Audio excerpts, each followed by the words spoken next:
Good evening. You are looking at the home of the Grises de Humacao, live tonight from Puerto Rico, Baloncesto Superior Nacional, as Grises de Humacao at 5-7 plays host to Piratas de Quebradillas, comes in at 10-5. My name is Lee Hall. I will be your play-by-play announcer tonight, and we are joined by Curly Boo Johnson, a former Harlem Globetrotter.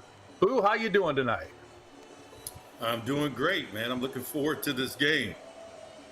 You have played basketball all over this world as a Globetrotter, and a lot of American college players in this ball game tonight. We're looking at an Humacao team that is on a bit of a slump right now, trying to get back. They lost their third straight just on Monday. Can we talk about that a little bit? When you're in the middle of a losing streak, it feels like the basketball's heavier, your legs are heavier. What does Humacao need to keep in mind tonight as they try and snap out of this losing streak?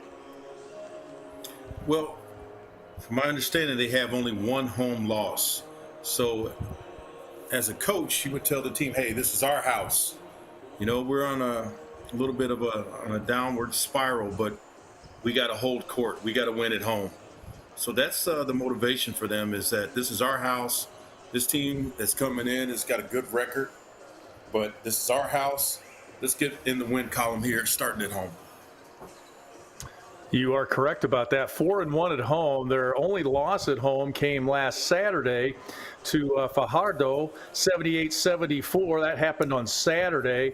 Humacao just 4 of 13 from three-point range and only 3 fast break points. So those are probably going to be a couple of points of interest for Humacao here tonight. They've got to get some offense going.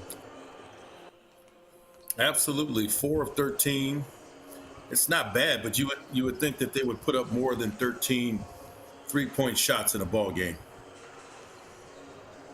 Absolutely. They are not only are they 4-1 at home, they've averaged 90 points per game here on their home floor. Again, that game against Fajardo, about the only bad spot as far as playing at home. They scored just 74 points in that one. On the other side, Piratas de Quebradillas, they come in with a 10-5 mark. They started off the season 7-1. In their last 4, they are 2-2. So they've kind of hit a little bit of a dry spell too. Yeah, you might be catching them at the right time. Right. They say can't keep a good team down, but yes, you can.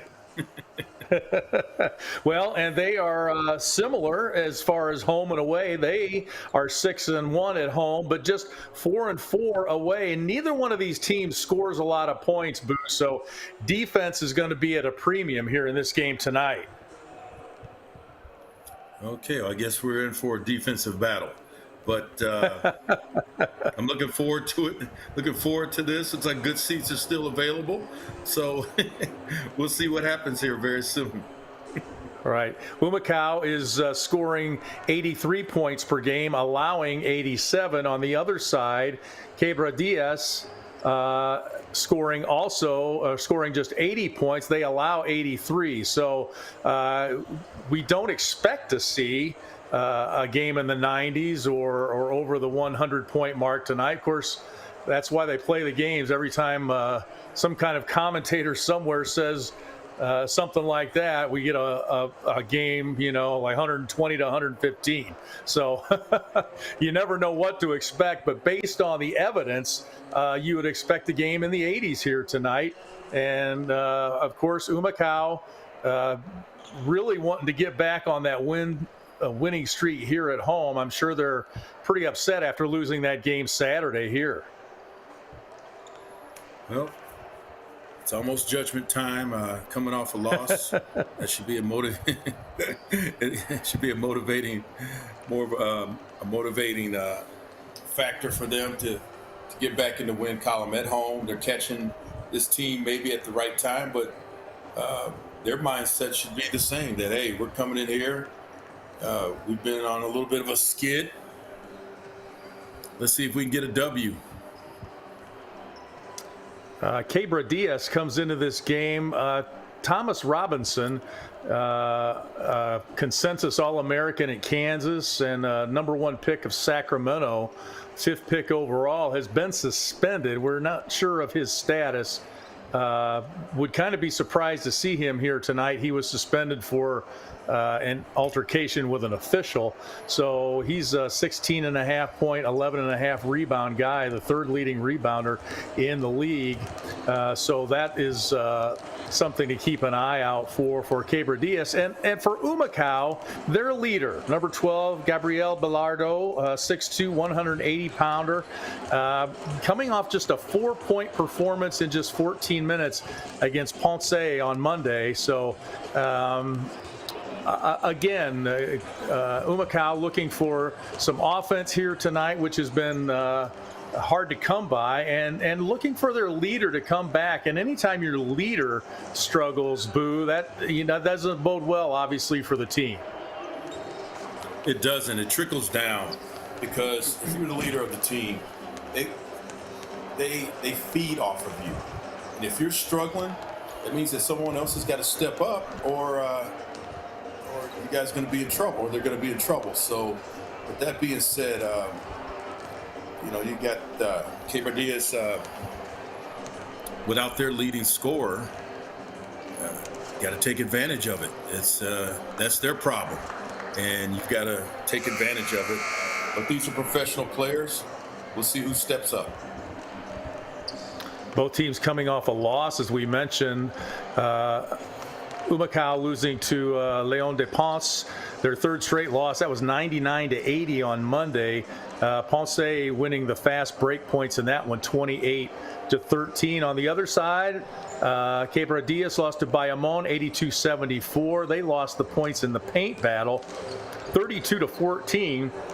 And without Thomas Robinson, they were out-rebounded 44-28. So it'll be interesting to see how this game plays out here tonight. Both teams in a bit of a slump. Both teams struggling offensively. Who will break out here tonight? That'll be interesting to see, and we look forward to it. As far as the standings, Quebradillas at 10-5 is tied for 1st in Division Section A with Arecibo. And for Humacao, they are in 4th place in Division Section B. So Quebradillas trying to hang on to their spot, and Humacao trying to climb up and get a little bit higher in the standings here tonight.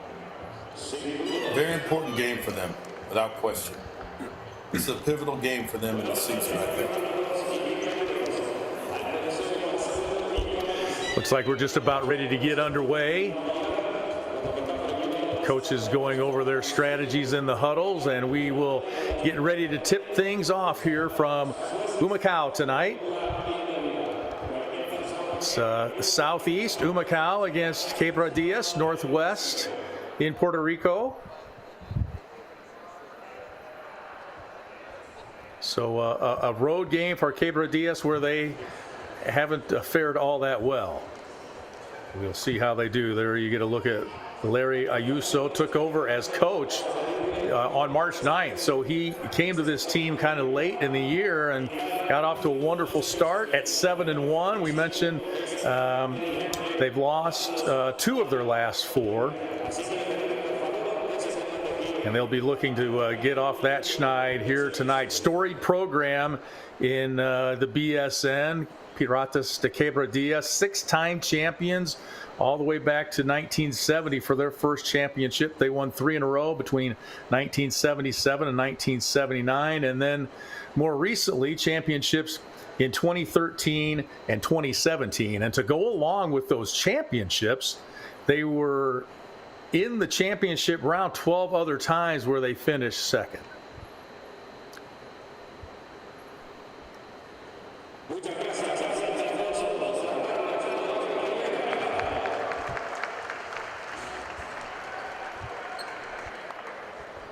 And a moment of silence, and we're just about ready to get underway here. All right, let's go.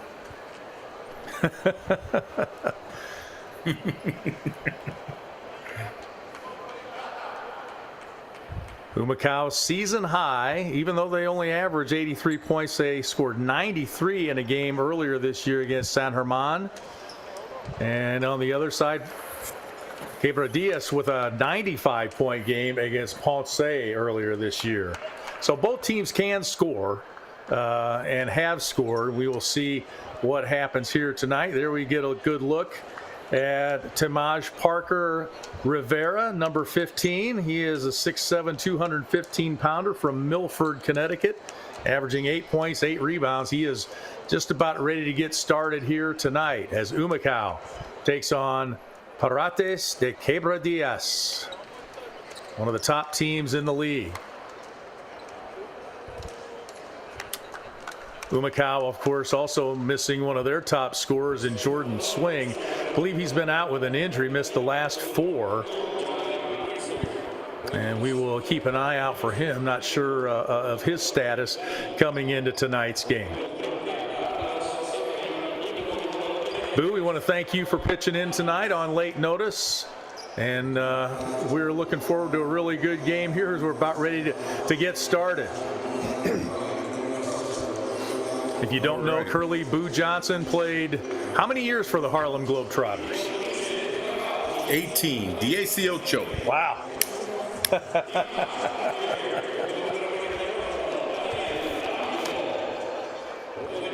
Spanning the globe, as they used to say on ABC Sports. Yeah? Yeah. Been to Puerto Rico about 5 times. Never lost a game. Well, I played one game for the Washington Generals, and we did not win. But I am a 50% three-point shooter. I made one. That was way back when the shorts were short, my friend. Hey, at the beginning of my career, I wore those same shorts. Yeah. Now they've come back. I never knew they'd come back. Yeah. Hang around long enough and fashion will change. All right, we are ready to tip things off here now as Humacao takes on Quebradillas, and the tip goes to the visitors. Coming in here tonight at 10-5, and looking for a win. Those black jerseys are going to be hard to read those red numbers tonight. Here's Gabriel Bayardo trying to get quickly ahead of the pack. Good job getting back on defense. Here's Parker, who we spoke about, and now a turnover. Here comes Quebradillas the other way.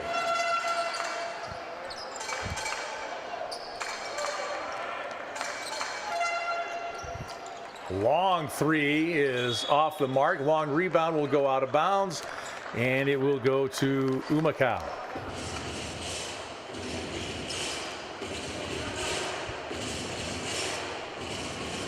That's Georgie Pacheco with it.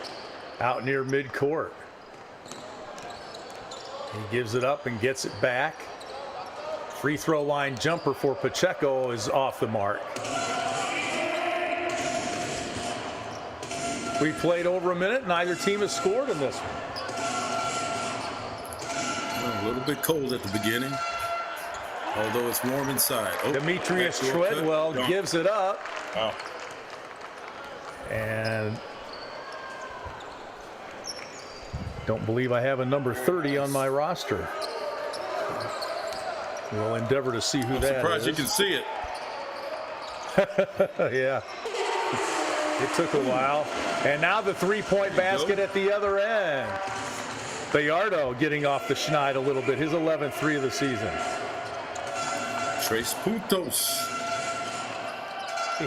He's coming off that 4-point game. That was just the second time this year he's been in single digits, and now a foul on the shot. Little ticky-tack right there. That will go against Jorge Matos. Not a good foul. Going to give up 3 free throws here. That's William Cruz, 6 foot, 180 out of San Juan.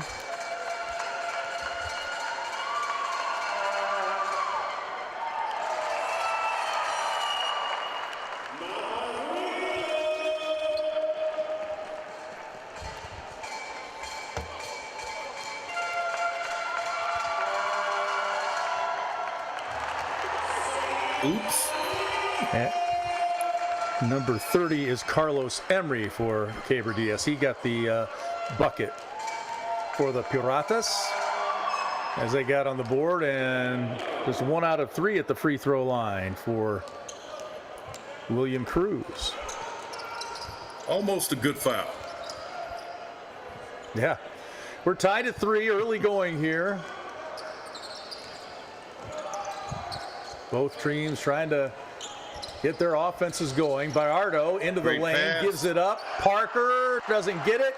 Tipped by Amigo is no good. Daniel Amigo got a hand on it. Oh, Quickly ahead for the easy layup, and 2 points for Demetrius Treadwell. transition defense gives up an easy one. Bayardo thought about the 3. He's a 43% shooter from out there. Here's Amigo. We like what we saw from him in Saturday's loss, but he doesn't get that one to go. Another 3 long for Quebradillas.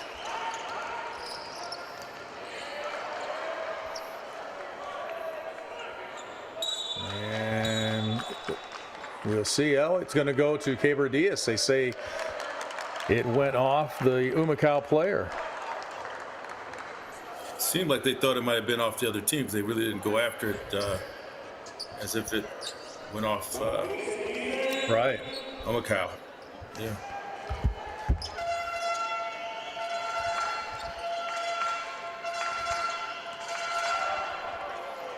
A little screen and a give Nice. back to Treadwell. Nice cut to the basket. Very nice pick and roll, pinpoint bounce pass. Beautiful. Treadwell, a 8th-year pro out of Akron University. The Zips, 7-3 our score.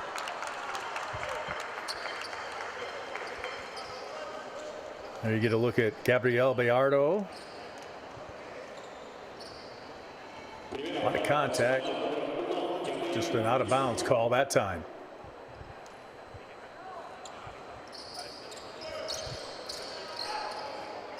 Bayardo for 3.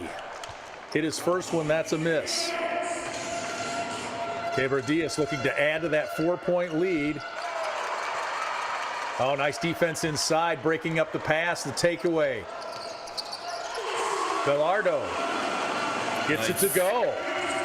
Good start for Gabriel Bayardo after a tough night.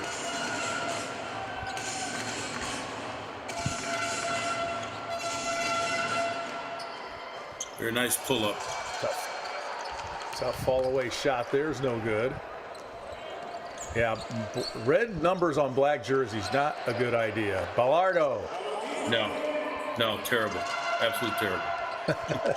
We'll do our best to tell you who they are. As a nice little give there goes to Carlos Emery. Nice fast break He's got play. 4 points in this one. Alley-oop. Big guy rewarded for getting down the floor, and the 3 answer at the other end. Jorge Matos with his 22nd 3 of the year makes it a 1-point game.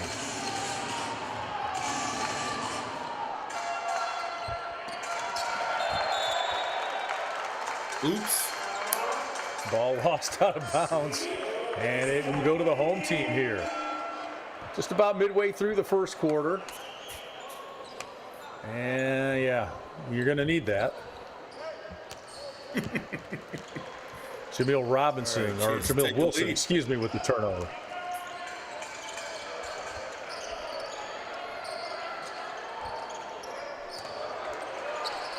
Look inside. Amigo not afraid to mix it up on the inside. Bayardo, no good. Ouch. Close the window. He's come out aggressive offensively, offensive foul. and Yes. offensive foul. That's going to go against William Cruz. Excellent call by the referee. That was definitely bully ball right there. Take another look.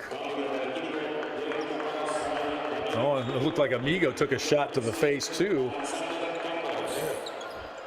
Beating him up early. Yep. Good call by the ref. Amigo's already got the mask, and then he took a shot to the face. Nice take, Bellardo, but doesn't finish. Taken away by Quebradillas. They lead it here by 1.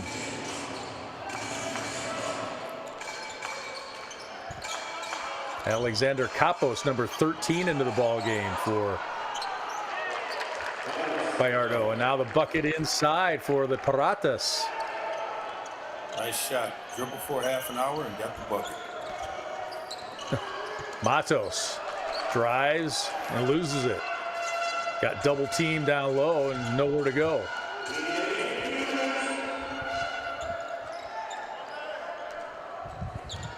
Under 4 minutes to go now, first quarter.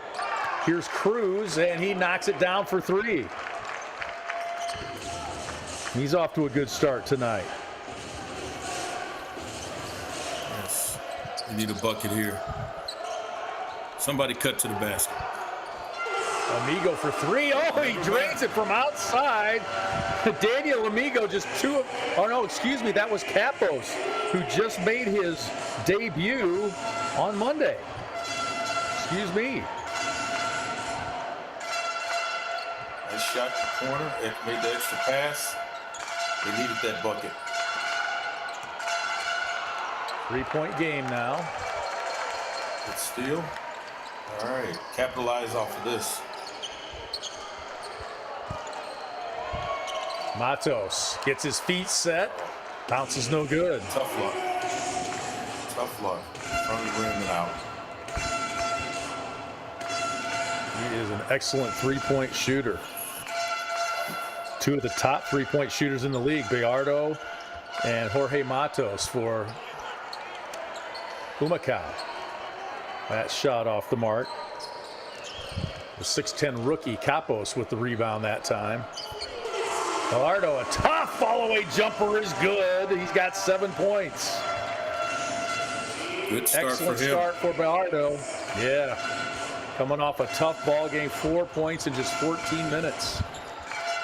He has 7 here in this first quarter. He averages 18 a game. You know, good players, they sleep on things like that and they usually come back better.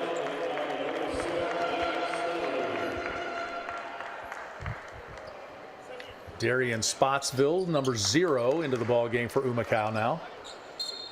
I know that young man. He's from Phoenix.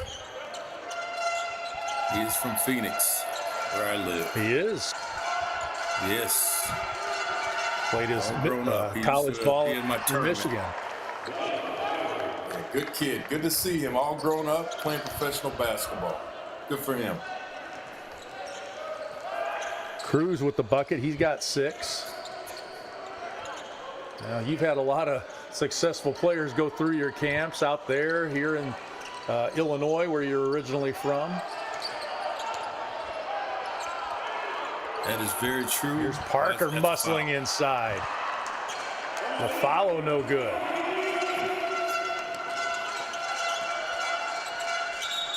Here comes the visitors, quickly ahead the other way, but a whistle. But there might have been a travel on that Euro. Yeah, it was maybe not. Foul was on Spotsville. Almost a triple jump. His first.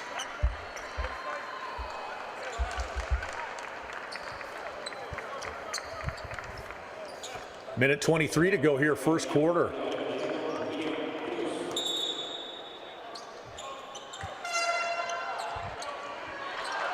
Oh, we got to box him out. The miss and the tip in for Quebradillas. I believe that was Treadwell. Hard to tell with the red on black.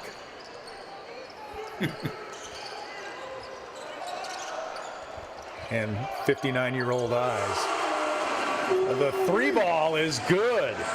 That is Capos again. He had 12 points against Ponce. He was 4 of 5 behind the arc. He ties this, or no, it's an 18-16 game now. Back within 2. Under a minute to play now, first quarter. Give me that. Almost Give me a that. takeaway. Almost. What a great effort by Spotsville, your guy from Phoenix. Getting down on the floor and almost coming up with a steal. Looking good, son.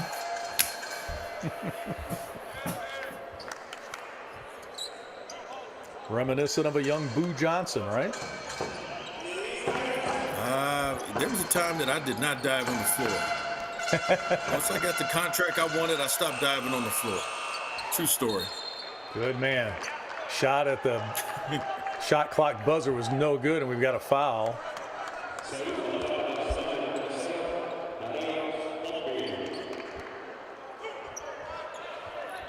That's the second on Spotsville.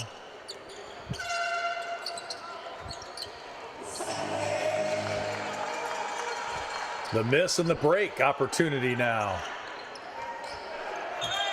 One shot. Oh, come on. And an offensive foul now goes against Humacao. Luis Rivera picks up his first. A little push off. Take another look.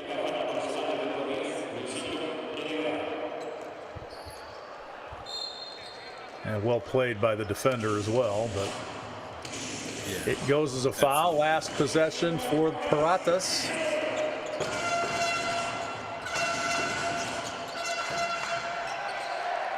Out of dribbling, 4 seconds. He does not want to pass. Shot fake. He did.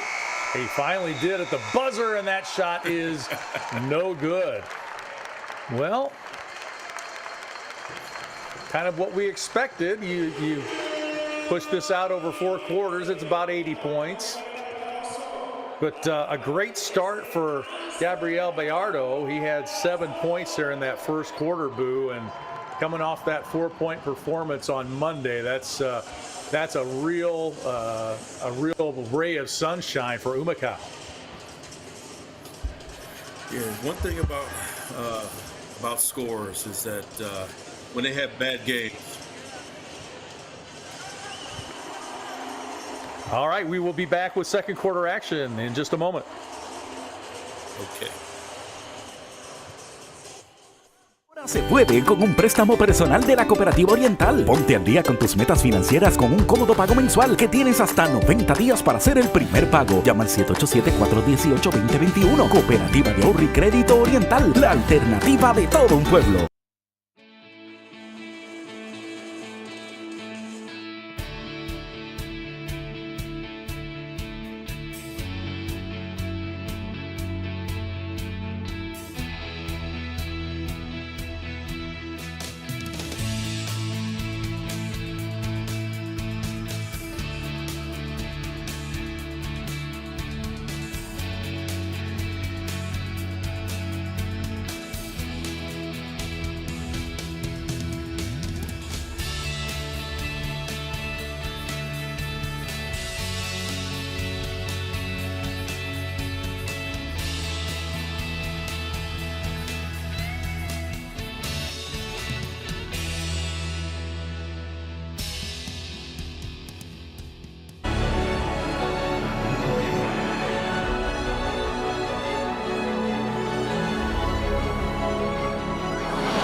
We are back and ready for second quarter action as Humacao trails it here 18-16 after 1 quarter. Lee Hall, Curly Boots with you tonight.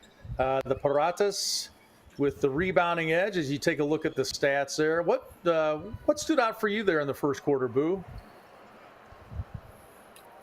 Well, you can tell that this is a game that's going to go down to the wire. And the referees are letting them play a little bit. It's a little bit physical, but letting them play a little. So I think it's going to go down to the wire. Either team has a good chance of winning this game. I don't think anybody's going to pull away. I think it's going to be tight. I want to make a correction. Number 9 is Gary Brown. So a number change caught us unawares. We apologize for that. Gary Brown, the national team point guard, was the one scoring 6 points for Quebradillas there in the first quarter.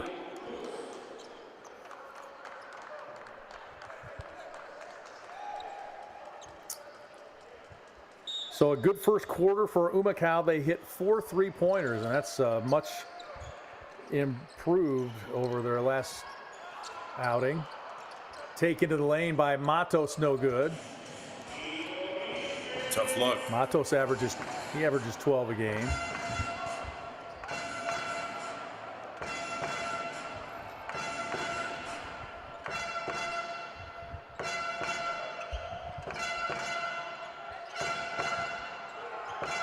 Shot clock at 5.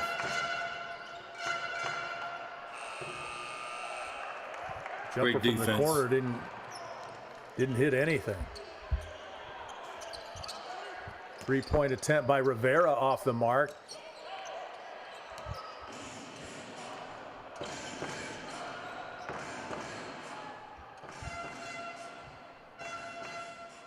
Quebradillas just 1 of 6, I believe, there from 3-point range in the first quarter, but they lead it here by 2.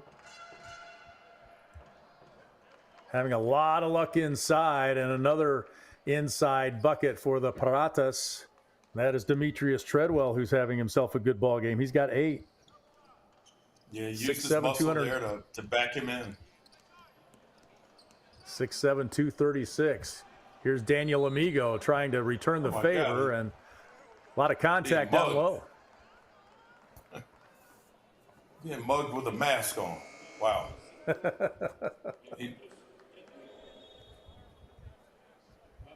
Oh my goodness. Very physical. Is it Demetrius usually the guy Treadwell. with the mask on? Yeah. Yeah, yeah. Hey, Lee, isn't it usually the guy with the mask on does the mugging? That's what I understand. Yeah. Luckily, I have no personal experience with that. Treadwell using all of his 6'7", 236 on that one. Capos from outside, and he draws another one. He's got 9. There you go. He has been a great addition for this Humacao team, and he makes it a 1-point game. 6'10" rookie.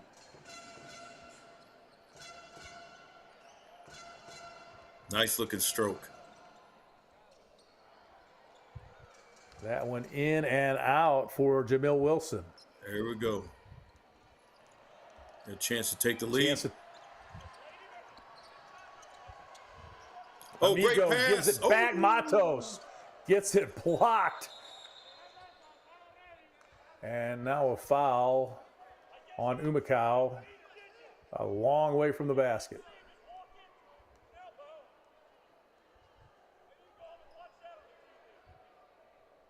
Oh, I didn't see what happened there. I hope he's okay. Oh, my. It's like, did not see what happened.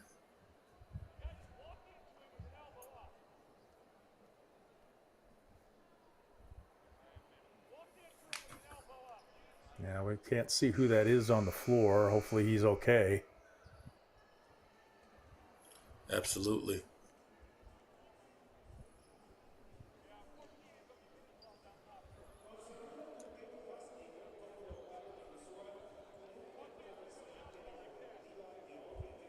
Ooh, a big screen by Amigo. A legal screen, and Yes. a lot of contact, though. Yeah, it's an illegal screen, and those hurt the worst. He didn't know the screen was coming.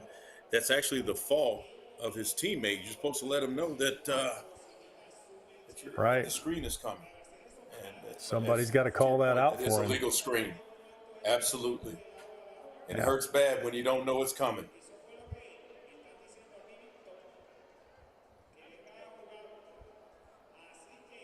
I still can't pick up the number with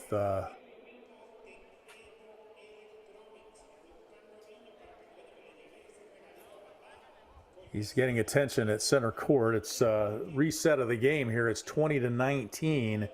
Quebradillas with the 1-point lead, and hopefully the Piratas player is going to be all right. He's getting a lot of attention out there right now.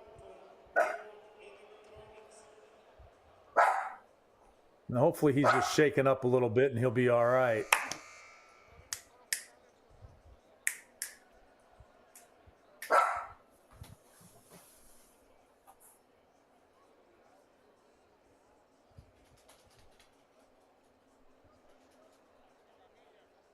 These two teams played earlier in the year, and Quebradillas won that ball game. It went to overtime, and the Piratas came away with an 80-73 win. They dominated in the paint, 38-20.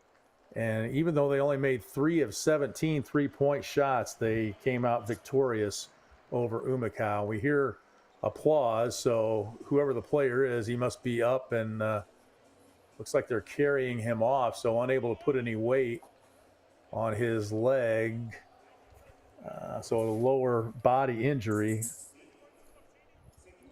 Hate to see that. It looked to be William Cross, number 31, but that's not official, of course. We couldn't see his number with the two gentlemen carrying him.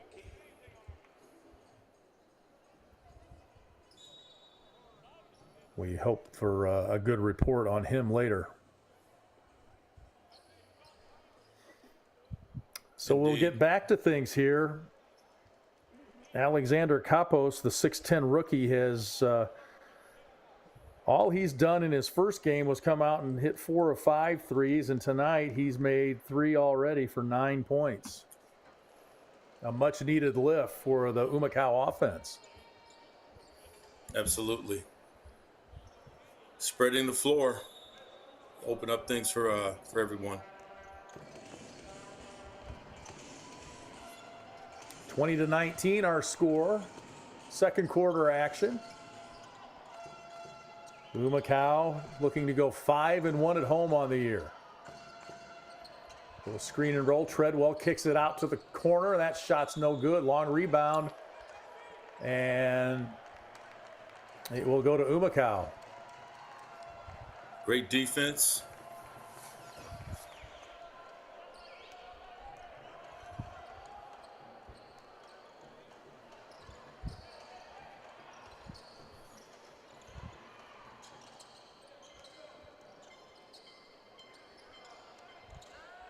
Ten seconds on the shot clock. Humacao will try to get some offense going here.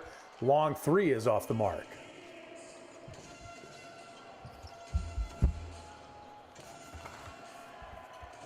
Yeah. The Piratas player having a little trouble with it down low.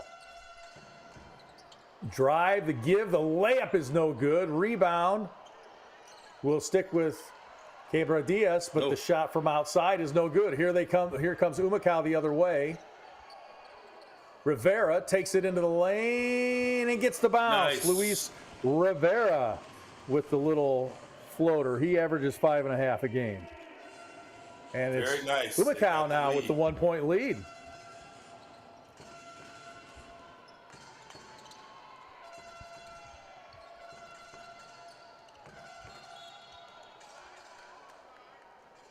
And a foul will go against Spotsville. That will be his third.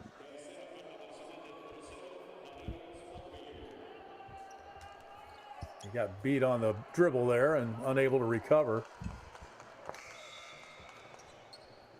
He's going to have to take a seat with 3 fouls right now. Kapos comes out as well. What a lift he's given, hitting 3 threes already in this ball game. Absolutely, keeping them in it early.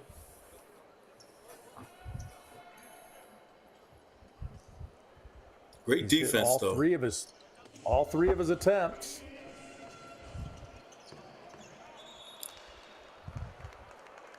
And Rivera with some good defense down in the corner, but it will stay with Quebradillas.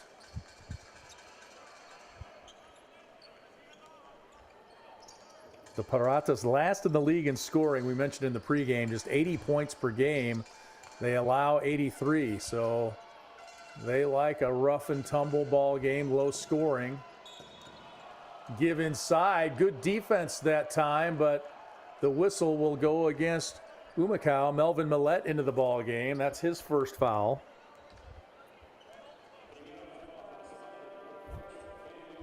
Yep. Pretty Clear good foul. defense there.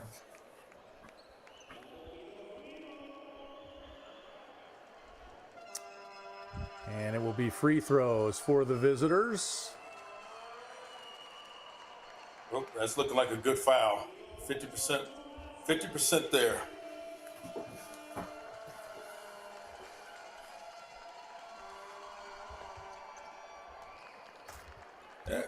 makes the second. 1 out of 2 ain't bad. Here we go. Here we go. 21 all here. Second quarter action. Good ball game. Yes, indeed. Cabret. Oh, Ooh, way outside. Bounces no good. It looked like it was Nice tipped tip. in by the visiting player. Or was it Amigo? We'll give it to Amigo. that was the masked man. Who was that masked man? That was Daniel Amigo. Also from Texas. That had to be almost 4 or 5 feet beyond the three-point line.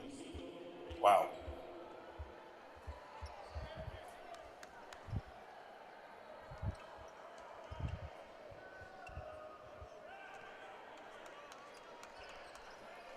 I believe it was on Rivera. That would be his first. Rivera's a very, very aggressive defender. Very aggressive. Oh, give me Right that. off the bounce, has it All right. taken away. Quickly ahead, Bayardo looking inside, running the lane, Nice. and scoring and going to the line for the three-point play. Very nice. Now, take another look. Extends the left arm. Nathaniel Gets Butler. a little help from the ref there, but we'll take it. Three-point play the old-fashioned way for Nathaniel Butler from Dorado, Puerto Rico. And it's a 5-point game quickly. Inside and a three-point play at the other end. That cannot happen. That is a little bit of a lapse on defense after a made basket. Giving up a layup. Benjamin Colon with the bucket.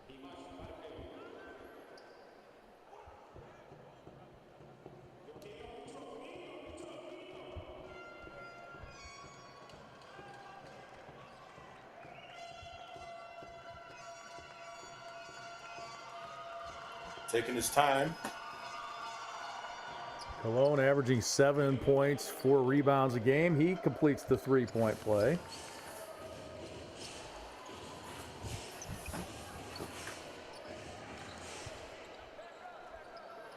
So that 5-point lead for Humacao didn't last very long. It's back down to 2. Yeah, a little bit lapse on transition after a made basket. Gallardo all the way to the hoop, and he draws the whistle. Yes. The 10th Good year aggressive pro. move to the basket.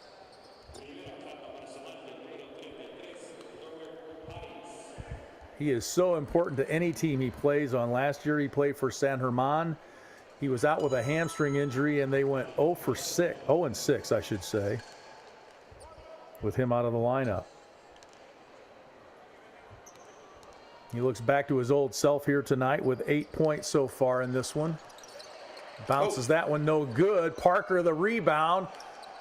And the tough miss on the shot by Bayardo.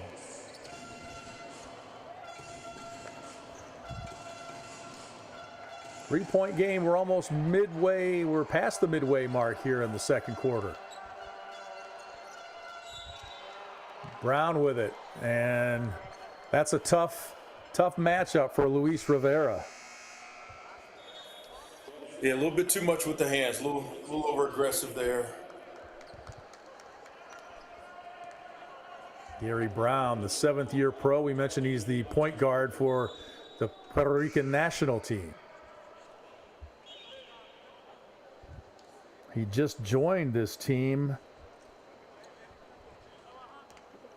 recently, just a couple of games ago, against Ponce.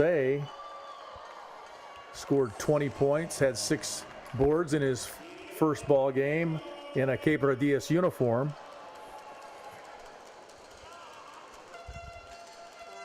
Misses his first free throw. 6'1", 190-pounder from San Juan. And makes the second.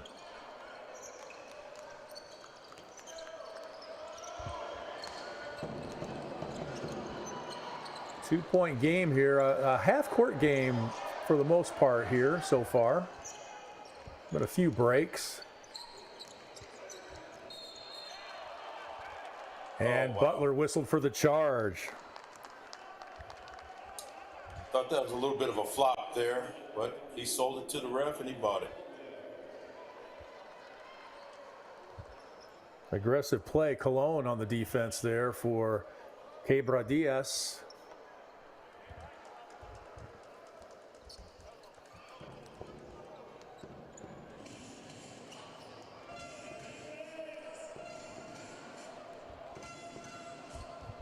Four minutes to go now, second quarter. Got ourselves a good game here. Low scoring affair, 27-25.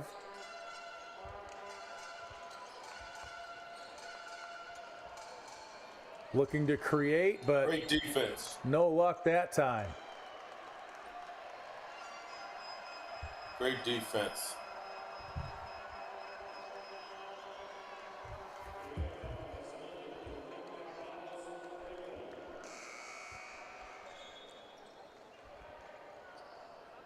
And a foul will send Humacao to the line now in the bonus.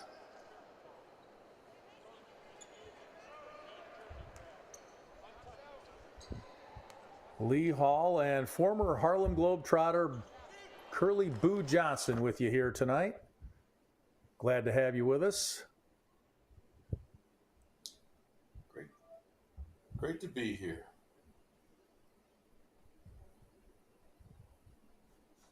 Have a little difficulty here. Millette at the line. He made his first free throw to make it 28-25.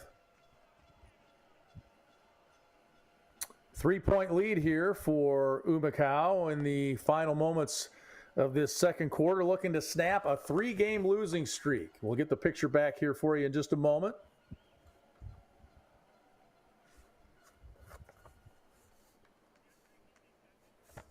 Humacao trying to avenge an early season loss to the Piratas. I believe it was the first or second game of the season. So it's been a while since these teams. We're told that the lights are out. There you go. You can see it's not our problem. It's in the gymnasium. Those of us of a certain age might remember an American hit song called Boom, Boom, Out Go the Lights. Yeah, that's what we're experiencing here. Yeah, you young guys, right? Well, this is interesting. Hopefully they can get this rectified fairly quickly.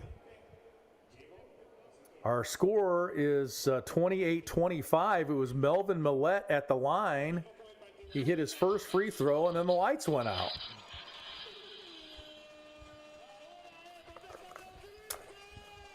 So it's we've had a couple of stoppages, an injury to a Quebradillas player earlier, and now this. And as a player, how do you handle this, Boo? Well, it can kill momentum, but it can give some players some rest. You have to look at it two ways, But it's almost if a team is breaking out, it's almost like a opposing coach calling a timeout to slow them down a little bit. But with this being a 1 or 2 point game right now, I think it's going to be nothing more than just some extra rest for the players and a chance for a coach to regroup and implement some things moving forward.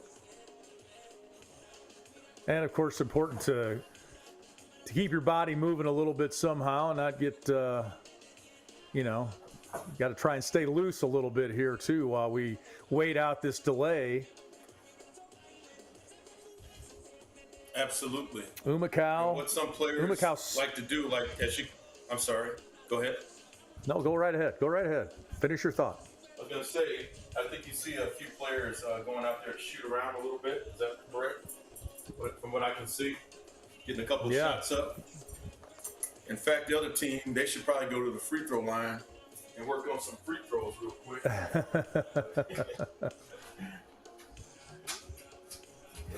take advantage of this situation. Well, unofficially, we have the newcomer Alexander Kapos leading the way for Humacao in this ball game. New player for Humacao, and he has come on strong. Yes, he has. What is he, Lee? Is he 3 for 3 from downtown? He is 3 for 3. He was 4 of 5 in his first game, so he's done a heck of a job. He played high school ball at Miami Country Day. He is Canadian. Was drafted. Although he was born in Miami, so I guess he's not Canadian. He's played in Canada. He was a 2020 draft pick of the Edmonton Stingers of the CEBL. He's played in Greece and Canada. Well, he played in Greece. Let's see. 19 minutes a game, 8 points a game. He was a 32% three-point shooter.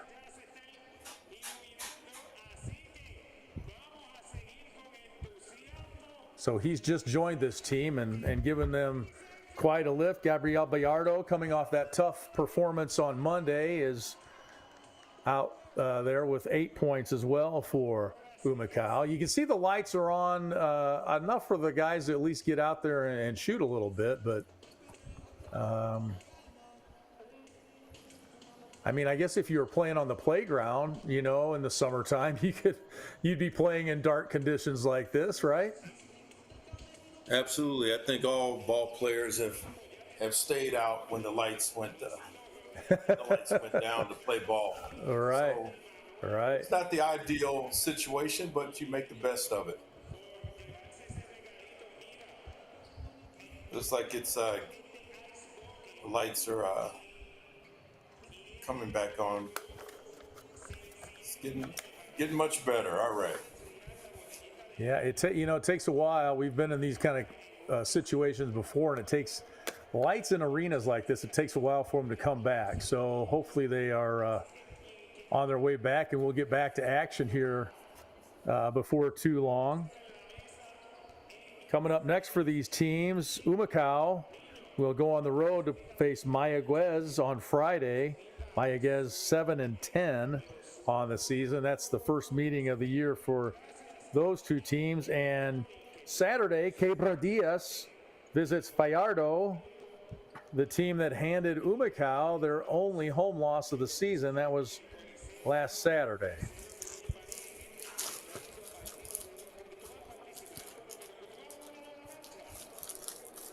So what do you remember about your visits to Puerto Rico, Boo, as a member of the Harlem Globetrotters?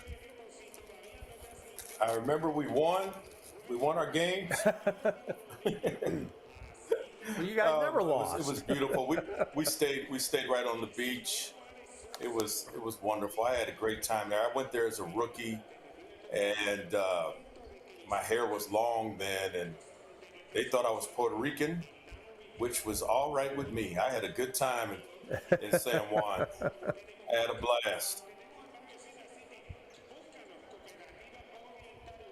Well, tell us a bit about. Call me a New York-Rican. Well, tell us a little bit, just kind of an overview of your Globetrotter career. You mentioned, as we're waiting for time to come back, your story is a very interesting story. You didn't play major college basketball, but you ended up with the Harlem Globetrotters and traveled the world. I've seen pictures of you with Pope John Paul. And how did you end up with that gig? Well, it's true. I did not play what is considered big-time college basketball. I played at an NAIA school in Iowa called Loras. But while I was there, I was doing a lot of, I guess you could say, crazy things on the court with dribbling, passing, and built up a reputation as a flashy player, and Globetrotters found out about the things I was doing on the court, bringing people to their feet with things that they appreciated as far as showmanship is concerned. So I was invited to training camp out in Los Angeles, had to compete against 55 players, so they kept 5 of us, and I turned that into a 18-year career in 94 countries. That's amazing. Tell me, Love going down to Puerto Rico. Absolutely love the country. And didn't you have a past relationship with some of the players from the 70s? Am I mistaken there? That is true. My father, same name as me without the boo, played against the Harlem Globetrotters. He got to play with them a couple of times. But when I was growing up, he knew the likes of Curly Neal and Meadowlark Lemon, Geese Osby, and Marcus Haynes. So whenever they came to Peoria when I was a young boy where I grew up, I got to be the ball boy. And every year they would teach me something magical to do with the basketball. And the people that I admired in the NBA were players like Earl of Pearl Monroe and Tiny Nate Archibald, Pistol Pete Maravich. Those are the guys that I liked. So my game, when I started playing organized ball, was reminiscent of the Globetrotter style and the flashy players of the NBA that I just mentioned. So yes, they kind of raised me in a sense in my basketball game. It was unorthodox. It was flamboyant, cocky, shunned by certain coaches, but it ended up taking me around the world, in which I made a living playing basketball. Now, obviously, the Globetrotters are great showmen, but also great basketball players. Who are some of the guys that we might recognize names of that you played with over the years? Well, the guy that was the superstar when I joined was Sweet Lou Dunbar. Sweet Lou Dunbar, Okay. 6'10", out of University of Houston. He played the longest of any Globetrotter, 25 seasons. He was the big star when I played. I got to play with the great Meadowlark Lemon 1 year when he was 59 years old. He came back on a farewell tour my 5th year, and when he joined us, we were no longer the Harlem Globetrotters. We were Meadowlark Lemon and the Harlem Globetrotters. Right. Yeah. Right. So that gives me those are that two gives me that chills come to hearing mind. that. I was so thrilled to have the chance to play with him. We had many NBA players at the end of their careers play with us, and we had a couple that started out with us that went on to the NBA. But one guy that I only played with a short time, but he had an incredible impact on me was Chocolate Thunder, Daryl Dawkins. He played with us for about 6 months, and just a wonderful, wonderful guy to be around. He used to make us laugh. In the locker room, he was a 24-hour comedian, and when the day that he hung up his gym shoes with us, I cried. Such a wonderful, wonderful man. So we had a lot of named players over the years, and I was blessed to be able to play alongside them, including Magic Johnson. I think you heard of him. Really? Yeah, he played with us a couple games. Yep. Is that right? I went from the starting point guard to the backup point guard. I've just been watching a series about Magic Johnson's. Very, very interesting to go back and look at his career with the perspective of the years that we have now. I haven't had a chance to see it. I haven't had a chance to see Magic's documentary, but I did watch the Winning Time on HBO, which is, it's a dramatization and based on true facts, but it is awfully entertaining if you haven't seen it, Lee. I have seen that. I did watch that, and that's what kind of prompted me to go to the Magic Johnson documentary to kind of get, more of a real life feel for it. So he kind of transformed the game. Then I'll ask you, since you've seen them both, which one do you think is more entertaining? Well, from an entertainment standpoint, yeah, the HBO series, I would say. But I like documentaries. I like to find out, things that maybe I didn't know, and kind of, go back and see things that happened that maybe I forgot. So I'd recommend both of them, actually. I thought, for different reasons, they're excellent watches, and I think any fan of basketball and would love that. And of course, in my own life, watching basketball, that 1978 NCAA championship game between Magic and Larry Bird, Indiana State against Michigan State, was that kind of really put college basketball on the map. It was just such an incredible experience. And of course, having seen Larry Bird play in the Missouri Valley Conference, and then to see him go play in that game, and those two guys they made the NBA into what it's become too. That was really the start of it. As far as its worldwide popularity, those two guys had a big hand in that. Absolutely. That 78-79 year in which Larry Bird led them to the national title undefeated. Never forget it. All right. Well, after several minute delay, Millette able to go out there and hit his second free throw. And it's a 29-25 ball game here. Thanks for sharing your stories with us, Boo. And I'm sure our my pleasure. Viewers enjoyed that quite a bit.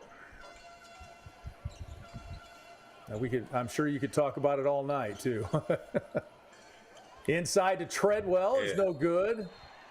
Good rebound, and, it looked like a jump ball call, and it looked like a foul call. Which was it? I guess it's a jump ball.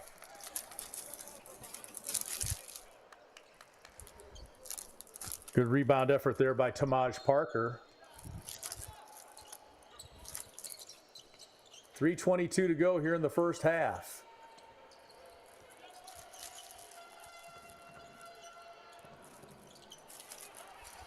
Three from the near side is no good. I'd give that three-point shot to them all day.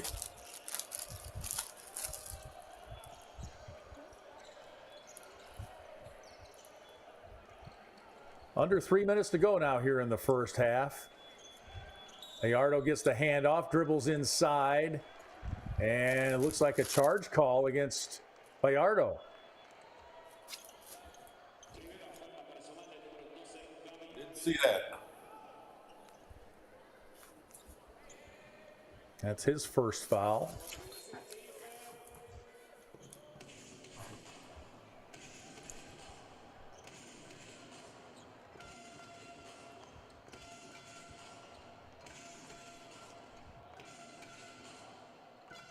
Humacao jumped out to a 5-point lead earlier in this quarter, but Quebradillas answered with a 3-point play, and they've hung around here. And they don't get a shot away. Great yeah, how about that? A lot of dribbling that time for the Piratas. Got to take advantage of this. And excellent defense by Humacao.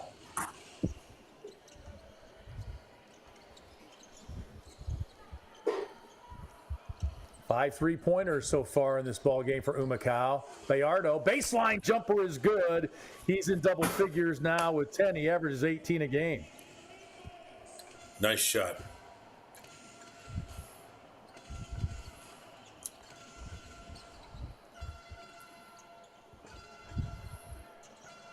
Now Humacao back to that 5-point lead. Long three by Brown is off the mark. As I said, I'd give him the three all day long. Yeah, we mentioned that first meeting with Humacao, they were just 3 of 17 behind the arc. Inside, and a foul will go against Quebradillas. And it'll be free throw time for Humacao. It's a great post-up move, strong move to the basket. Drew the foul.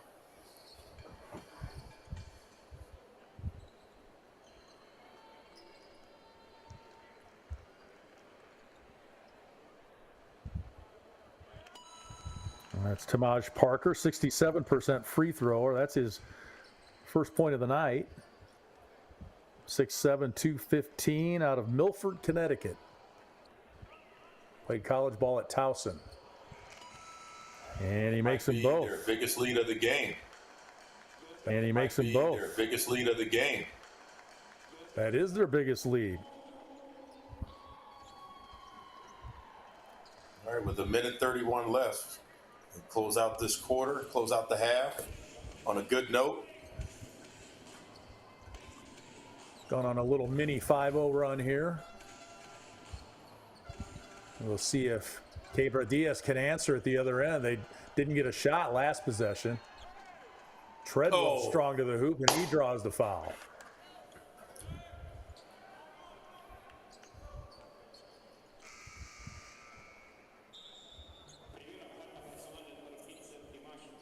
Correction, that was Jameel Wilson.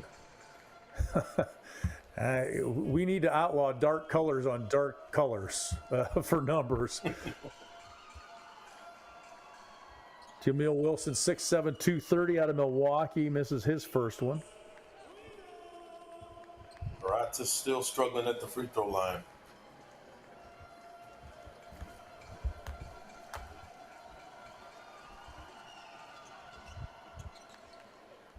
And the second one is good.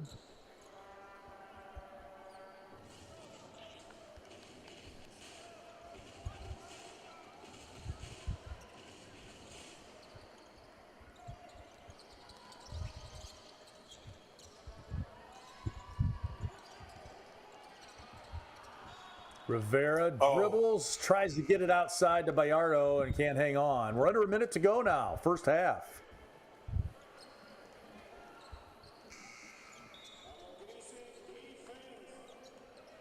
You mentioned free throws. Quebradillas just 4 of 9 at the line, Boo. Under 50%. And I think and 1 of 11 very well. 1 of 11 behind the 3-point arc. That's why I say let them have it all day long until they can prove that they can make them back off of them. Look at it, they just caught a break right there. There you go. You got to capitalize on this. Got a chance to go up 8 points. Less than a minute left. Close this half out good. This team is on the run. They got them on the ropes. Got to knock them down, Lee.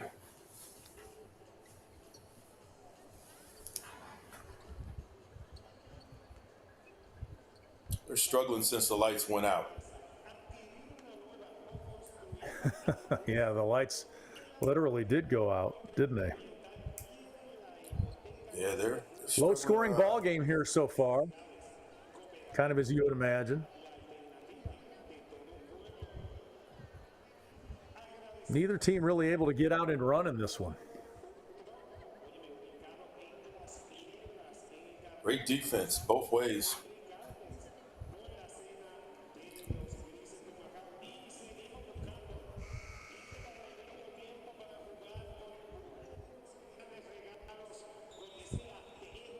Quebradillas' season low was... Go ahead, Boo. Go ahead.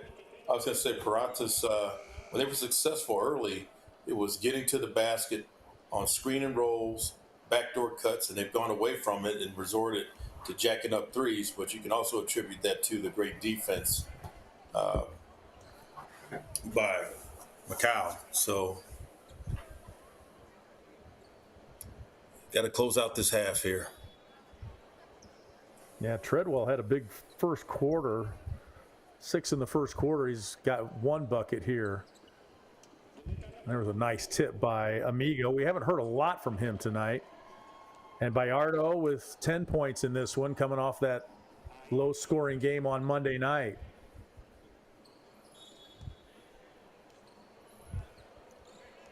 Quebradillas' lowest scoring game of the year was just 62 points against San Germán. And they're on a pace to score lower than that right now. Capos gives inside for the jam. Great pass. Parker with the bucket. Finish. Capos with the assist, the young guy, the rookie, knocking down threes and making plays. 8-point lead is the biggest of the ball game. And as though they heard you, Boo, Quebradillas goes inside and gets the easy two for Treadwell. Yeah, that's the only thing they got going on. All right. That's a great move to the basket, drew the foul. Pacheco taking it to the hoop for Quebradillas, or for Humacao, excuse me. Take another look. Obvious foul. Make these 2 free throws. Got a good chance to go up 8 at half.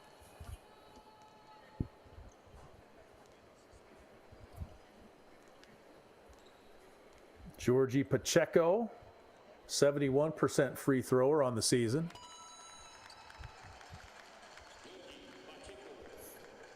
He did not play against Quebradillas earlier in the year. This is his first look at the Piratas. He can get it back to an 8-point lead here, and does. Nice looking stroke. We've got a timeout with 3.7 left.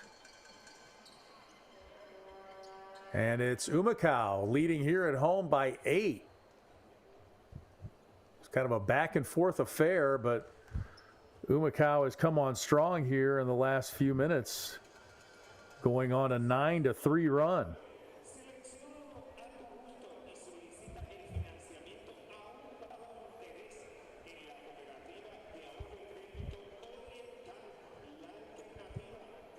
Quebradillas being held pretty well below their average right now. So a big tip of the hat to the Humacao defense so far in this one. Absolutely. Defense has been stellar. And, you know, people will say that the other team, they're shooting bad. That's because of the defense. They have to give the defense credit as opposed to saying that someone is having an off night or whatever. No, it's because somebody is in your jockstrap. So there you have it. But with this 8-point lead here, 3.7 seconds left, hopefully they can hold them here and take that good momentum into the locker room and into the third quarter.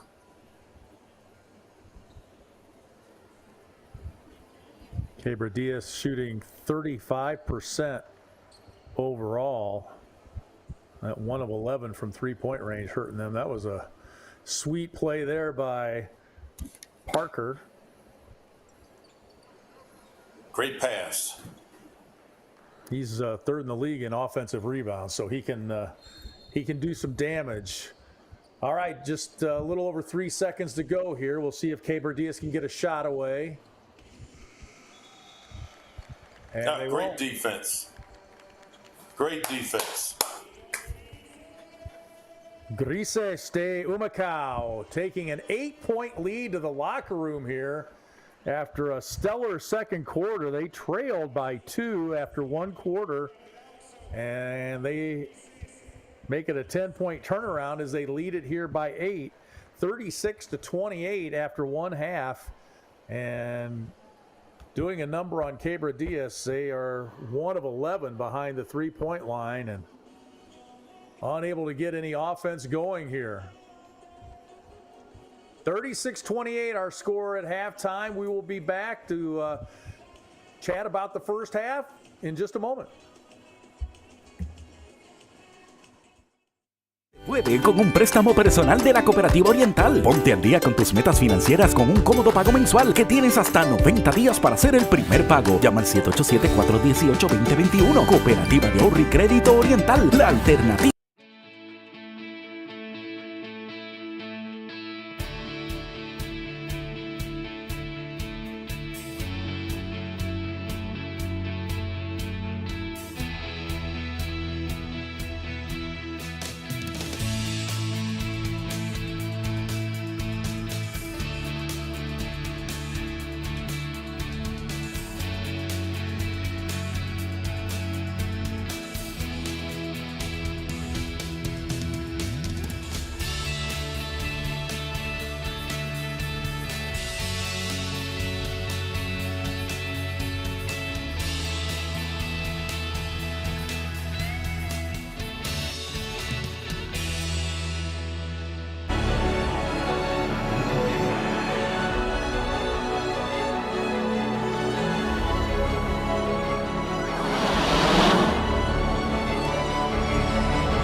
Back with you from Humacao as the home team leads it here 36-28. That's the biggest lead of the ball game.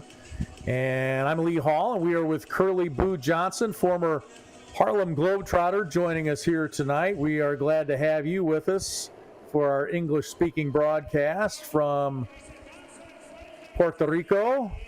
And we take a look at some of the stats kind of as we glance through. Boo, you talked about the need for Quebradillas to go inside. They lead points in the paint 18-10, and either they got away from that or Humacao took them out of it. I think a little bit of both. And if they want to trade those 2-point baskets for the several threes, So be it.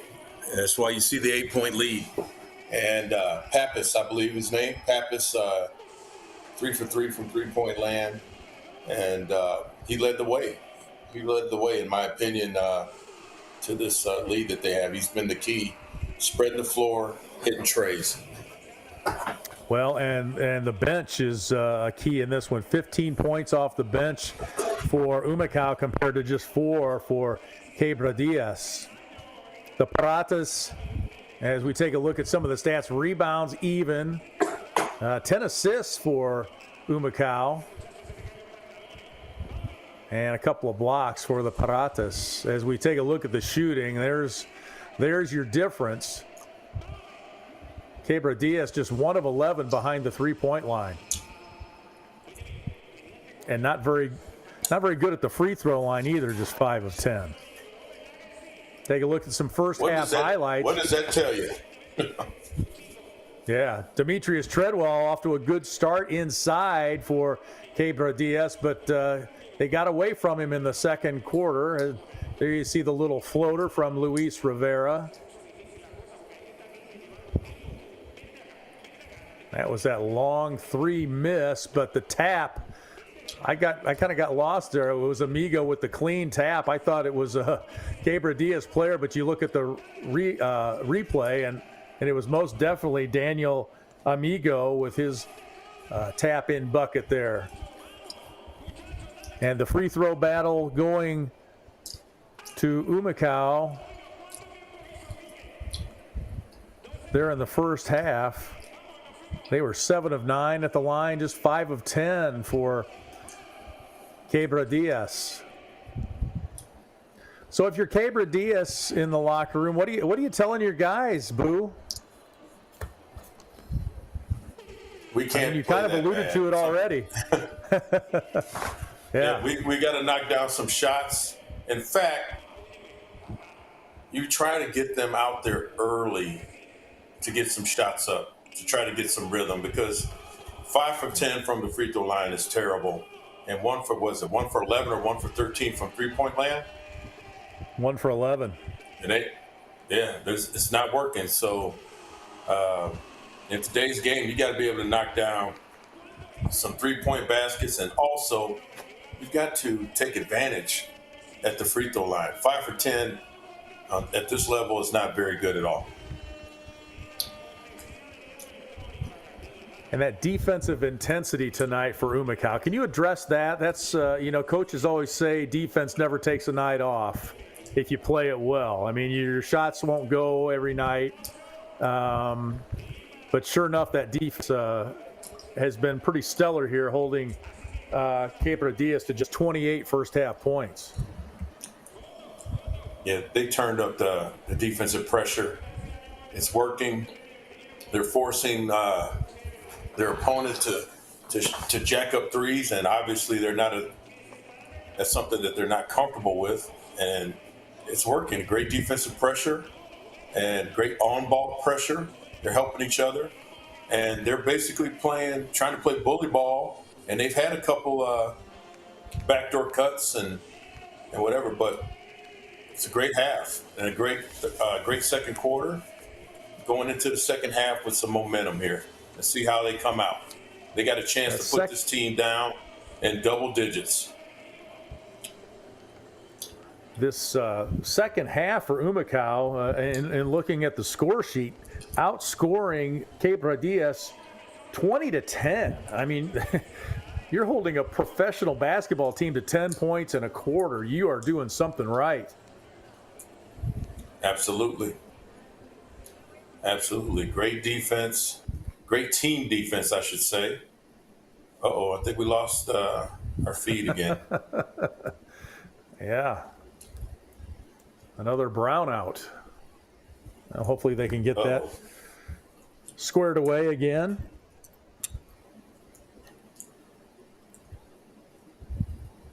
Quebradillas, as we mentioned, last in scoring in the league at 80 points a game, and they're below that. They're on a pace to score under 60 in this one. So they need to try and figure something out. The Humacao defense really, really stellar there in that second quarter. It's a pretty quick sprint for teams in Baloncesto Superior Nacional.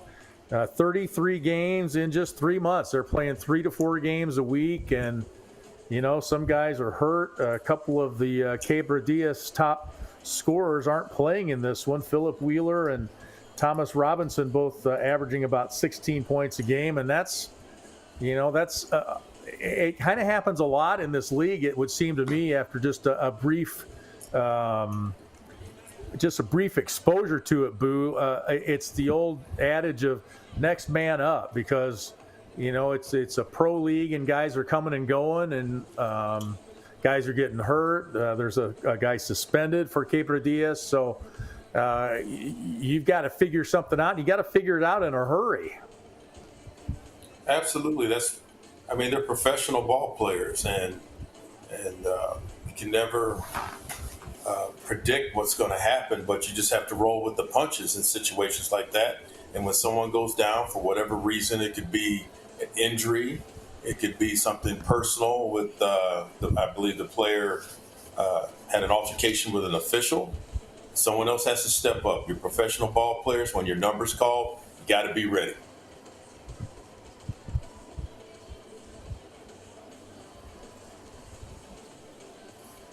You faced a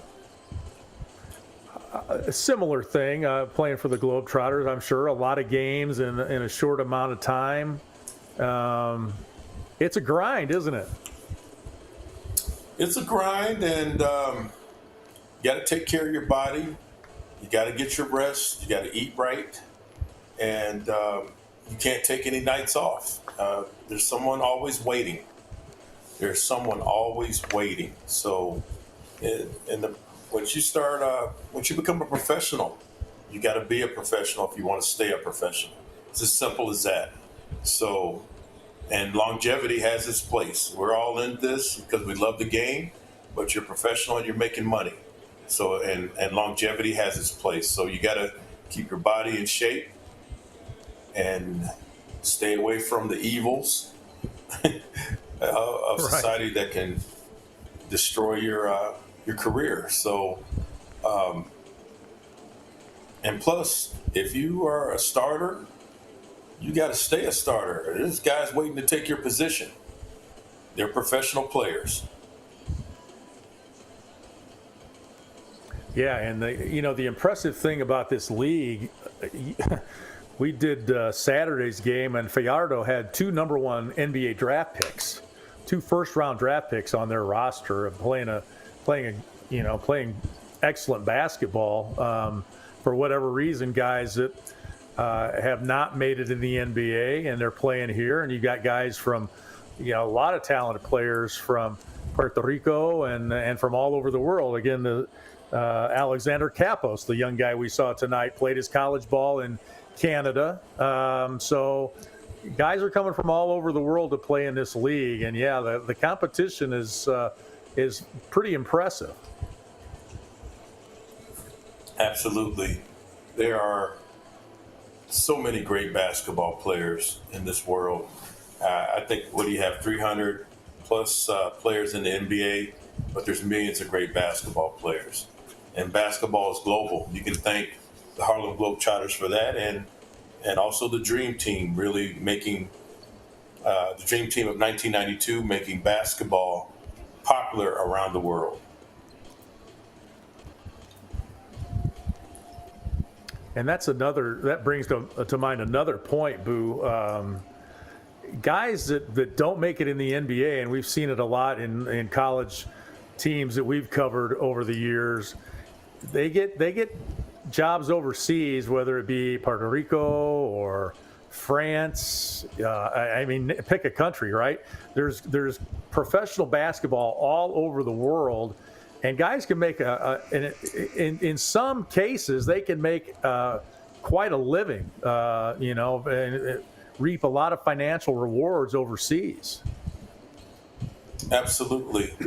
Not only that, you're playing a game that you love, you're getting paid for it, but most importantly, you're having a chance to see things that you would never possibly see doing something else professionally. I mean, these guys are playing in different countries around the world, and that's special, and that's something that you can always look back and say, wow, I've been to France, I've been to Spain, I've been to Russia, I've been to maybe South Africa, and all the great countries that they have in South America that love basketball as well. So you can thank the Globetrotters and Dream Team 1992, the great Dream Team that really made basketball take off around the world. Looks like the lights are making a reappearance. This is the second time that's happened tonight, so hopefully we will get underway here momentarily in the third quarter. It happens. I've seen it many a times.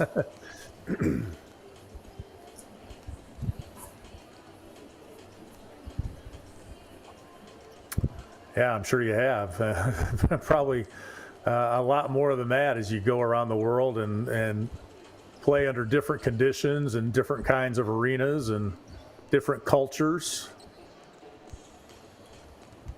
That is one thing, Lee, that has evolved so much is arenas like the one we're looking at right now around the world. When I first started playing professionally in 1988, we would go up to Canada. There was only a couple of cities that actually had a real basketball court. We mostly played on almost like a plywood on top of ice in hockey arenas. Oh. So anywhere you go around the world, the courts have and the arenas have gotten a whole lot better. I mean, this is a beautiful stadium that they're playing in right now. I remember the first time I went to Puerto Rico, the only place that really had a nice gym was in San Juan. But this league has evolved. Basketball has evolved.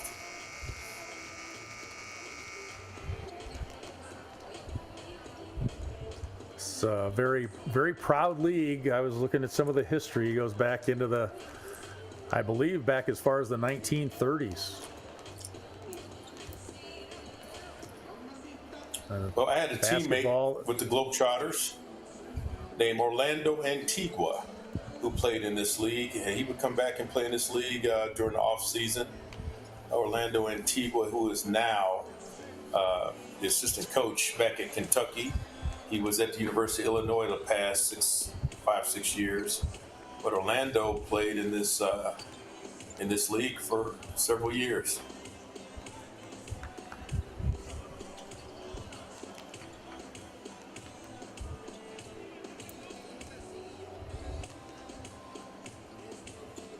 There's some more first half highlights for you. A great job early by Quebradillas getting inside. Gabriel Bellardo, with a good start in this ball game for the home team. And not very many of those kind of plays, though. Not much transition game for either team. Not much at all. I think that's the only three that you just saw for them. Yep, just 1 for 11.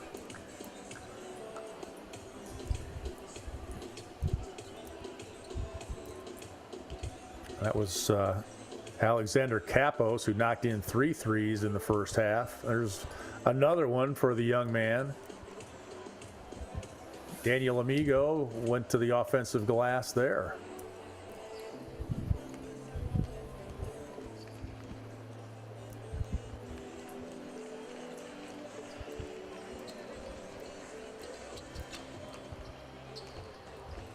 Looks like the lights are just about back to full power here.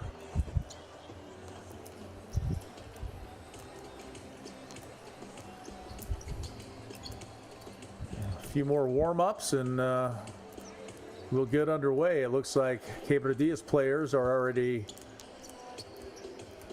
at their bench, perhaps. No, they're down there shooting around a little bit still. Need to get on the free throw line. Yeah. Yeah, and the three-point arc. Might be too late for that. Yeah. Yeah, so thinking offensively, if you're Quebradillas, I mean, you'd be tempted to say just don't shoot any more threes, but you can't really abandon that game, can you? You can't abandon it, not in today's game. And maybe you're just having an off night. If you have a good look, I wouldn't take any force-up threes, but if you got a good look, you got to take it, depending on the player. But, you know, this is a new half, so we'll see what happens here. Let's see what, you know, the first possession kind of be an indicator of what they're going to try to focus on moving forward, this first possession by them.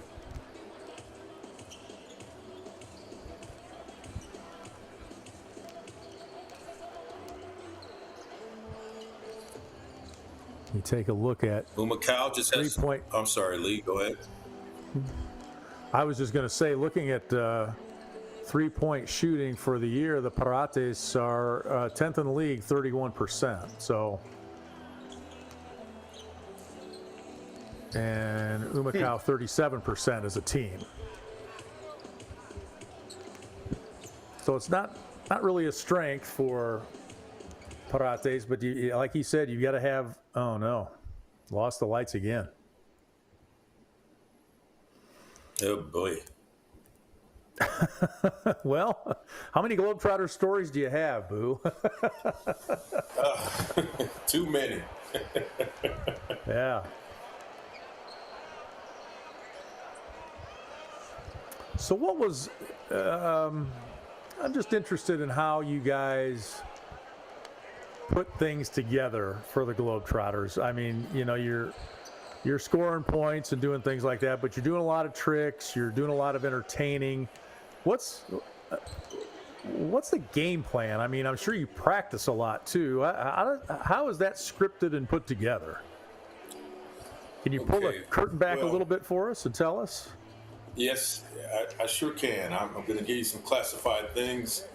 Okay. The things that we do, the things that we're famous for, the tricks, the antics, the jokes, we really can't do those things unless we establish a lead. Okay? And a lot of people think, and I can only tell you how it was when I joined. I joined in 1988, as I said earlier, and people think that you got guys doing all kind of crazy tricks and stuff like that in training camp. It was nothing like that. You had to prove yourself as a basketball player first. And after that, then they looked at some part of your game in which you could entertain people with. And in my case, it was my ball handling and slick passing and dribbling ability. That's what impressed them. And we have some guys that could jump to the moon. We had one guy that had a 56-inch vertical leap. But on every team I played on, we always had at least 3 or 4 guys that had 40-plus inch vertical leaps. So we were good basketball players, but special basketball players that could do something that could make somebody raise to their feet in appreciation of something that you don't see every day or that you only see on Sports Center on highlight reels. So you had to prove yourself as a basketball player first, and then if you were a showman. And that was right up my alley. All the things I used to get in trouble for back in the day, Lee, I ended up getting paid to do and traveled the world. So Yeah. That's and it's a great. hard job to That is keep. great. 18 I'm years, sure. 18 one-year contracts. So there's not a lot of great basketball jobs, and I happen to own one of them. So what can I say? Yeah. What was the Yeah, it was- schedule like for you? We would play anywhere from 9 to 10 months out of the year and about 150 games a year. We did a lot of double headers on the weekends, and people expect to see the excellence that the Globetrotters are known for. So the pressure was on, and me being a point guard, me being a dribbler, ball handler, I was following in the footsteps of Fred Curly Neal and Marcus Haynes and people like that. Those are the people that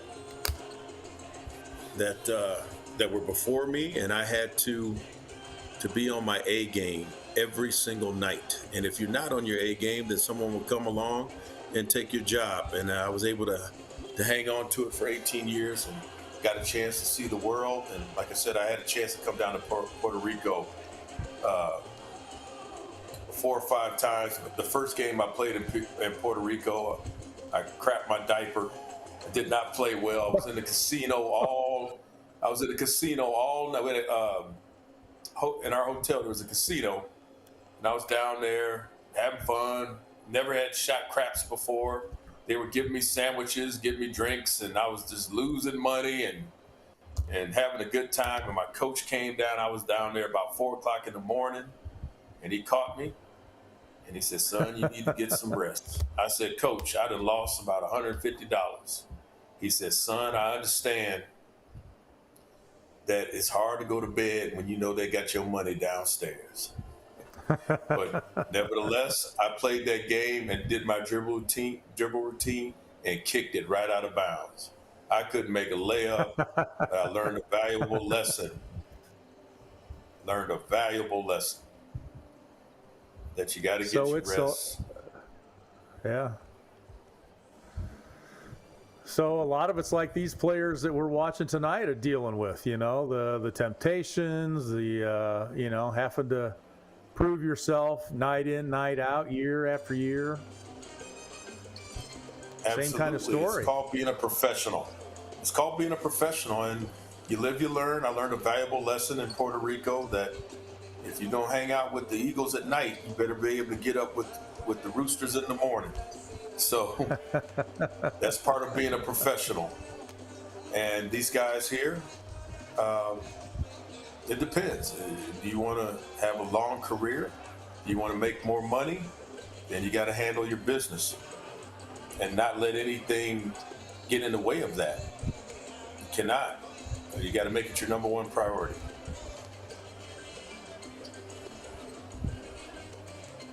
Well, the lights have come back on. Hopefully they will stay on this time. We lost them in the second quarter. We lost them during halftime, and then just as we were about to get started here in the third quarter, they went out again. So, oh boy, it's halftime longer than the Super Bowl. Lord. But very entertaining in with stride. viewers. Well, thank you. I've been around the block, old Lee. Yeah, and the world. That is true. I've seen pictures of you with, I mentioned earlier, Pope John Paul.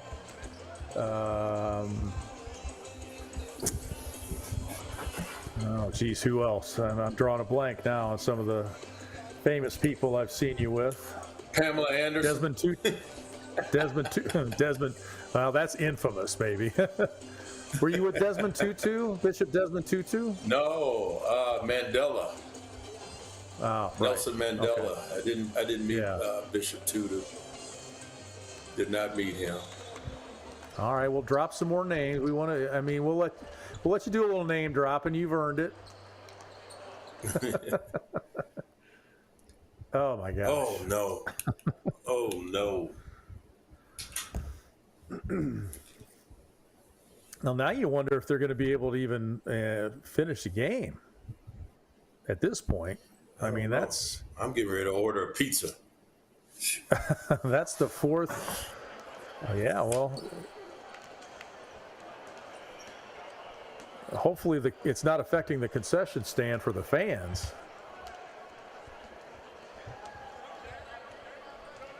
So our fourth outage now, if you're keeping track at home.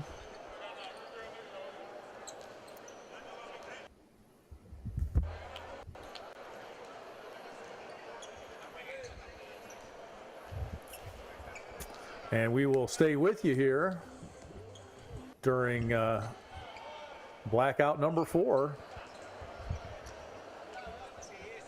You know, real world issues step in sometimes.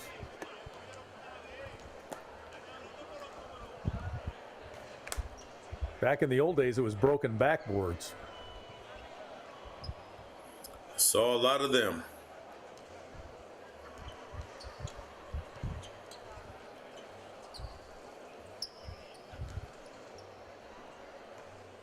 So we are at halftime, just to review. Humacao leading this ball game 36-28. Quebradillas looked good early offensively. They got several inside looks from Demetrius Treadwell. The Puerto Rican team, national team point guard, Gary Brown, scored several baskets there in the early going, and it was a 2-point lead for Quebradillas after one quarter. Then the second quarter came along, and Humacao found themselves both defensively and offensively. They jumped to a quick 5-point lead. A 3-point play helped in that quick lead there, but then Quebradillas answered with a 3-point play of their own, get it back to a 2-point game, but then a 9-3 lead by Humacao to end that second quarter, and they're out to an 8-point lead here with 20 minutes to play, hopefully 20 minutes to play. We shall see. Humacao had a couple of games postponed due to illness. I think it was kind of a walking pneumonia type thing that spread like wildfire through the team. It wasn't, you would initially thought maybe it was COVID related, but not. So they've dealt with interruptions in their schedule this season, but this is something else. Usually if the lights go out once, they come back on and they stay on, but tonight they've gone out now. Is this the fourth one? Second I believe quarter, so. First time. Yeah. Third or fourth, it's hard to keep track at this point. Man, I'm getting ready to order a pizza. You want some? Can you make it over here in Arizona? Yeah. Yeah. Well, kudos to our crew. This is an amazing process tonight. Of course, a lot of broadcasts were done virtually and remotely during COVID. Our English-speaking broadcast tonight, our crew, of course, is on hand in Humacao.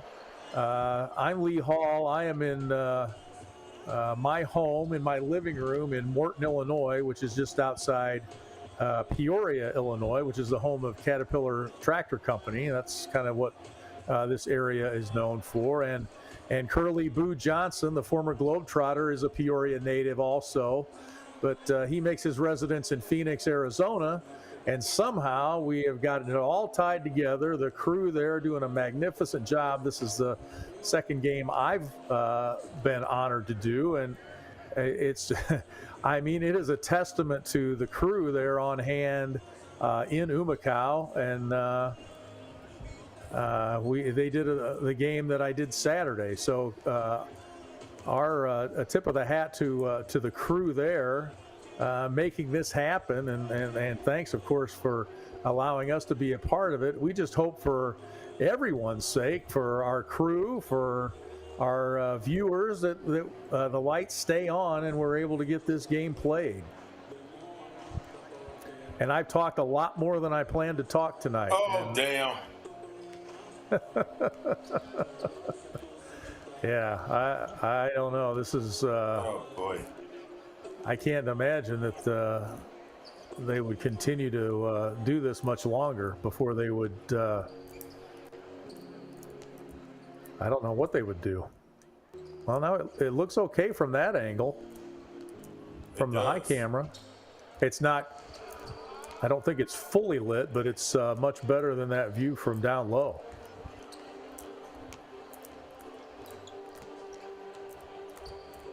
You remember the fog, the NFL, National Football League fog game with Chicago Bears? And I think they were playing, if I remember right, the Philadelphia Eagles. The fog got so bad that they couldn't use the high cameras. They had to use the down low cameras to play. They still played, but I'm not sure what's going to go on here. I see a lot of commercials on late night TV for generators. maybe somebody's got a generator we can hook up.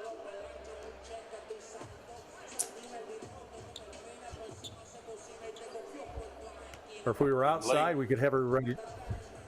If we were outside, we could get everybody to turn on their headlights and play in the on the playground. You know, that's what we did back in the day.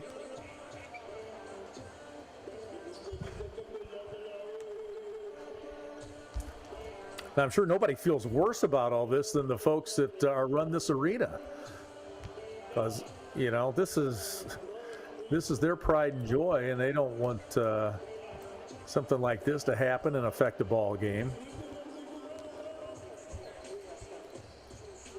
Indeed. It is a beautiful arena. Just having some issues, and we don't know what, we don't know where the issues are coming from. So it's very unfortunate, of course. And we've had a couple of moments where we thought we were going to get started again, and then boom, they went back out. So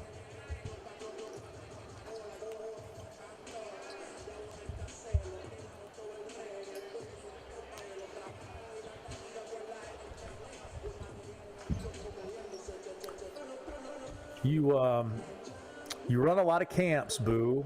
Do a lot of instructing and try to teach kids the right way to play the game. What kind of things do you try to pass along to young players? Just, still learning the game. I mean, it's a different world. Kids don't necessarily maybe stay outside and shoot baskets and kind of learn how to play the game organically anymore. They, there's a lot of, and it's true in every sport. There's so much organized play that, what are you trying to impart to kids when you have them in your camps? Well, I try to stress team play. It's a team game. But when you see a lot of things on TV, the highlights, the posturing and stuff like that goes on, they tend to glorify a lot of the individual plays on SportsCenter, as opposed to some of the great teamwork that you see. So these kids have that mentality. You'll see them get a rebound, damn, everybody just come down and just jack up a three, And they also have a feeling that if they pass the ball, it's not going to come back to them and stuff like that. So I try to implement team play, clean play, and it's simple. You work hard, you drill, you work on all aspects of the game, the fundamentals of the game. You got to pay attention to, but you work hard, you drill, and then you compete, and you give it your all. And you got to be relentless in this game, and you cannot be limited. Today's game, you got to be able to do every aspect. You got to be able to shoot, pass, and dribble, no matter what size. When you and I were coming up, Lee, if you were fantastic. We just got word that You and I were that coming will be up. resumed Yeah. here momentarily. Yeah, but go ahead, Boo. Continue, please. Yeah. But when you and I were coming up, you're a big guy. You didn't think about stepping out on the perimeter to shoot. They would just Exactly. plant you in the paint and tell you to post up. Those days are over with. Those days are over with. You got to be able to do every aspect of the game well. If you want to go up the ladder as far as basketball is concerned, you want to go up a level.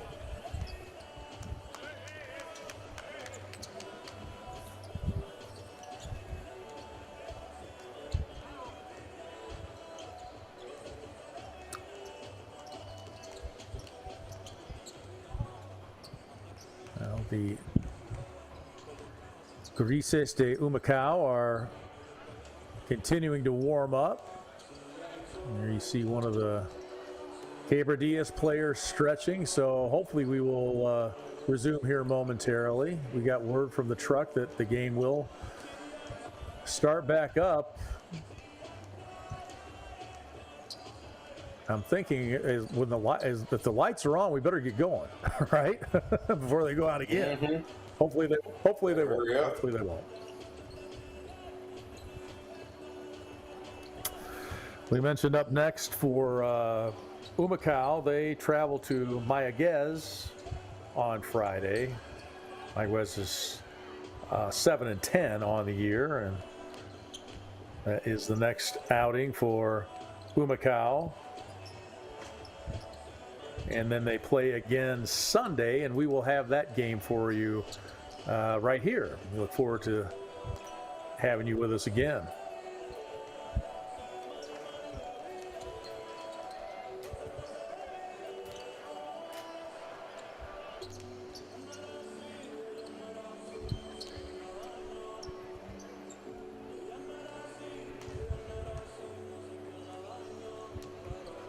What any thoughts on the NBA playoffs? Are you paying much attention to that, Boo? Very much so. I've watched it from the start, and the playoffs have been magnificent. It's so competitive. You can't beat the intensity of it, and you can't predict it. It's been some surprises. Case in point, that Game 7 between the Mavericks and the Suns. Wow. You know, living here in Phoenix, everyone's hopes was on that team, you know, having the best record in the NBA and completely crapping their diaper on Sunday. I did not expect that at all. Down 30 at half, being booed at home. That was pretty bad for pretty bad way to end the season after the great regular season that they had. But that's basketball. And Luka Doncic is just making a bigger name for himself. But they're kind of keeping, I'm sitting here looking at the game going on right now between Dallas and Golden State. And he's being held at bay a little bit. I don't know if you... Interesting. you saw. Interesting. Yeah. Yep, great playoffs. Love it. Love it. I like basketball on all levels. What do you think of Milwaukee trying to repeat? They're done. They got eliminated. Oh my! Yeah, they They got need to get out eliminated. Boston got them in Game 7. It was a great series. So we are going to have a new champion this year. You got Dallas and Golden State playing right now in Game 1. And then last night, Miami beat a depleted Boston. He had two starters for Boston that were out. One because of an injury and the other because of a COVID protocol. So I thought we were done with COVID, but it's still lingering, it looks like. Yeah. So, yeah. I kind of interrupted you there. You were on. You had a thought about, and when I jumped in there on you, I don't know if you can remember where you were with that. I do not remember.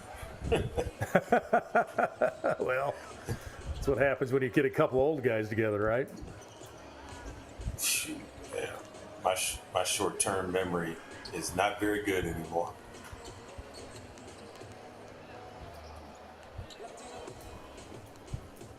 I wonder how that player is doing, the one that they carried off the court. Yeah. I know he's a little guard.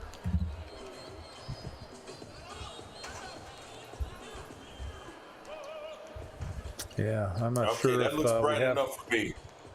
Let's go. Yeah. Enough of the warming up already. Yeah, we could actually see Well. those red numbers on them black jerseys. Yeah, that's a recent trend where fashion has taken the place of form. Yes. Seen that several times, and it's a little tough for those of us trying to report on the games. It doesn't look too bad there, but from the the hired cameras, and it's a little bit tough to read.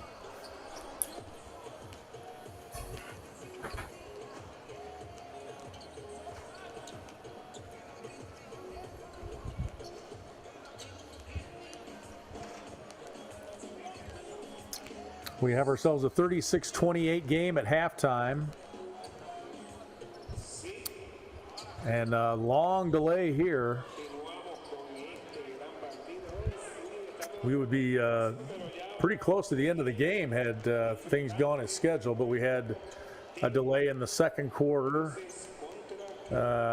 with the lights out, and then the lights went out during halftime, which didn't affect anything, but then they've gone out again a couple of times. And it appears as if maybe some folks from the arena or somebody in charge down there at half court speaking with the official. So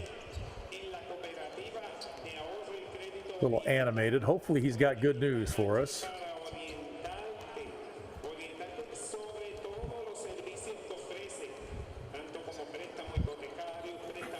They are making an announcement.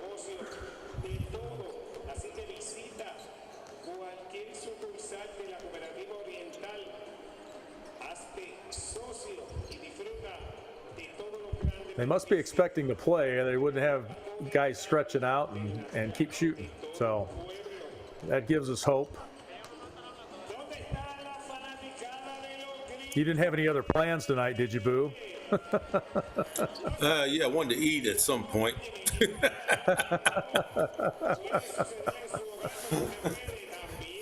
Well, just having deliver that pizza right to your broadcast spot there.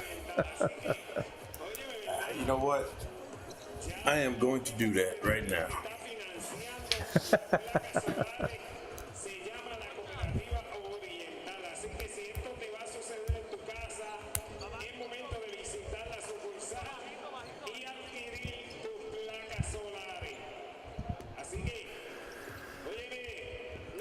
I'm going to take a break for a second, Lee. I'm going to make a phone call. Okay. All right. Well, hopefully when Boo rejoins us, we will have basketball to discuss here tonight.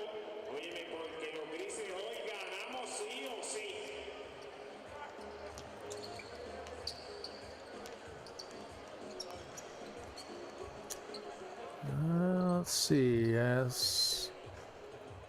Try to take a look here and see if there's any other action for us to talk about here tonight. Try and take a look at the scoreboard. Let's see.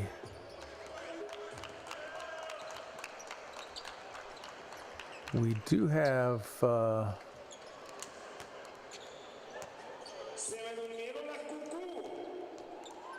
one other game tonight.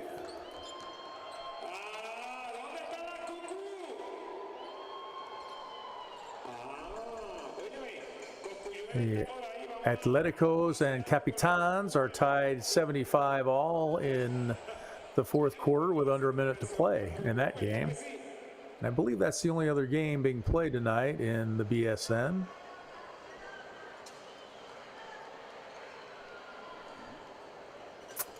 That is the case. So they are almost done, and we are awaiting the start of the second half here.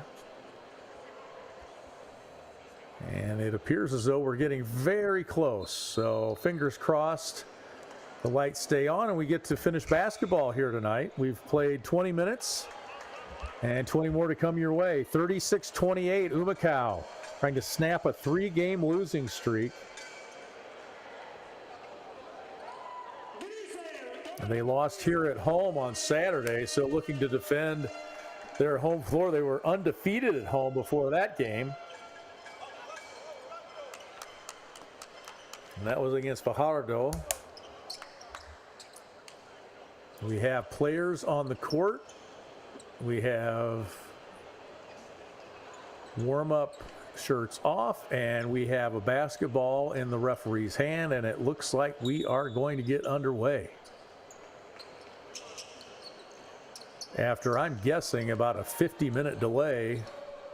I didn't look at the clock, but that's just a guess. So it's Humacao starting with possession here in the third quarter, leading by 8 points here at home. Daniel Bellardo inside. Amigo, no basket, but he will draw the foul there. It was a nice give inside and a nice move by Amigo, but he was fouled before he scored. So no basket. And I think they're going to say the foul was, foul was before the shot. So it's Humacao ball.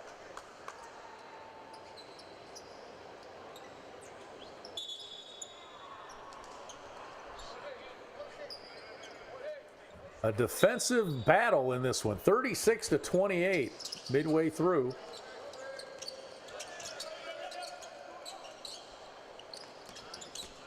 Pacheco gets it back. He'll try the 15-footer, and it's good. Georgie Pacheco with his first field goal of the night. And it's a 10-point lead, biggest of the night.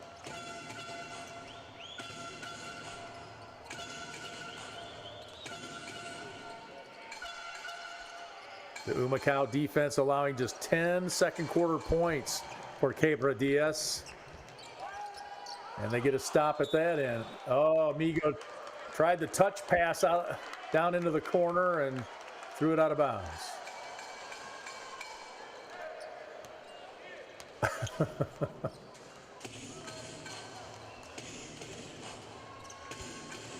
Yeah, 9 points, 5 rebounds in Monday's game against Ponce. Brown tries to drive and dish, turns it over. Here comes Bellardo. The give. Oh, and Parker unable to finish, but he'll go to the line. Gabriel Bellardo with that would have been a nice assist for Bellardo. Tamaj Parker at the line. We mentioned he played at Towson. He was an all-defensive league player. 67% at the line this season.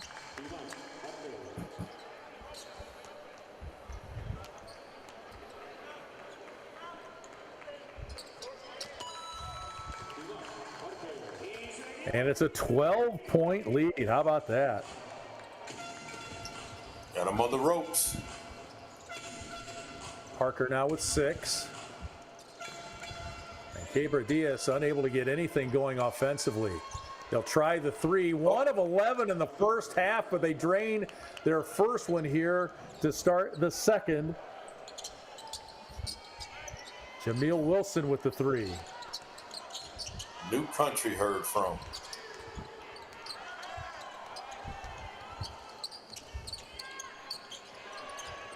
Pacheco misses the shot and a foul on Amigo. It's his first.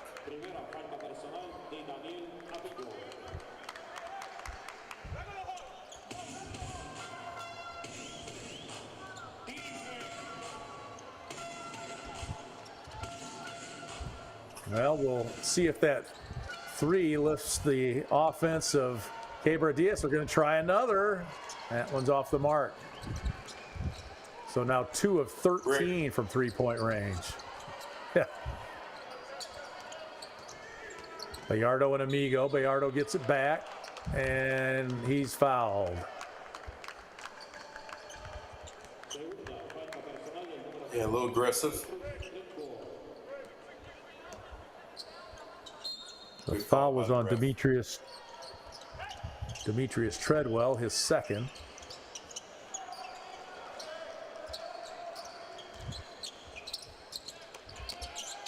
Great pass. Amigo, nice pass inside to Parker. Reverse layup is good. Parker with finish. Excellent finish, excellent footwork. Bad transition defense again. That cannot happen. That's the third time tonight on a made basket they've given up a layup. Yeah, it's not as devastating when you're up 14, but you can't get into that habit for sure. No, it seems like they don't like prosperity. Got a chance to put this team away and give up an easy bucket like that after a made basket. Treadwell at the line. He won a championship in 2016 in Israel. Missed the free throw. Turns out to be a good foul, maybe. Bayardo all the way to the hoop. He's got 12. Excellent 12 move. points for Gabriel Bayardo. And it's a 16-point lead. I'll check that 11-point lead. Yeah. My math's not too good. Sorry about that. Oh, boy. And Fellas, Matos must have stepped out of bounds. Fellas, you got a chance to put this team away. Come on now.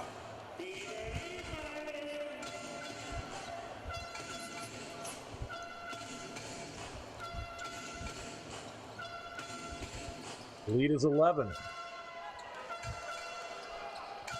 A couple of long delays in this one with a light outage, but we are back at it. And the second three of the half goes for Quebradillas. Emery with the three. Back to an 8-point game. Nice Great give pass. inside to Amigo. Great pass, great cut.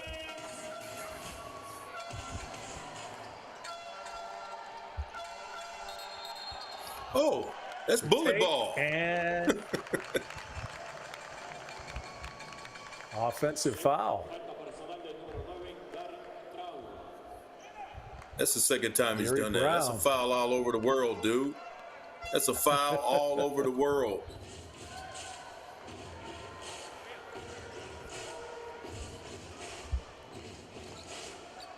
Pacheco brings it up against the pressure. Gets a screen from Amigo, who set a screen in the first half that sent a Quebradillas player to the locker room. A three for Bayardo. His second of the game. He's got 15. It's a 13-point lead. Bayardo now with 15 points. What a lift.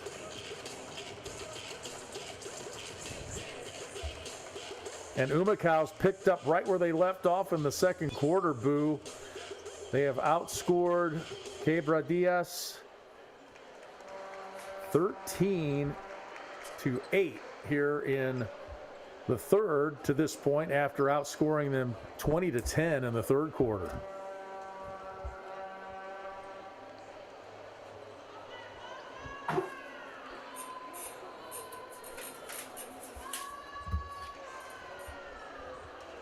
And Humacao doing an outstanding job from three-point range.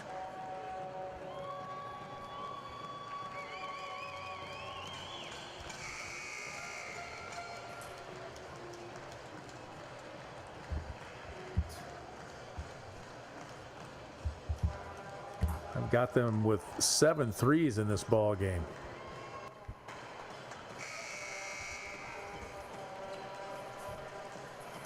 Quebradillas forced to take a timeout as their woes continue here tonight. Trailed by as many as 16 moments ago. And it's back to a 13-point Humacao lead.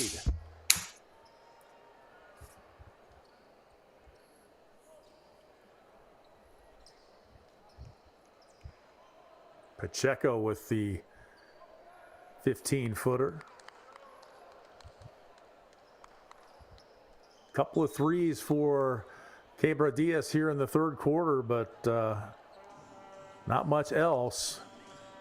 And Humacao is on fire offensively. Another three attempt, rattles in and out.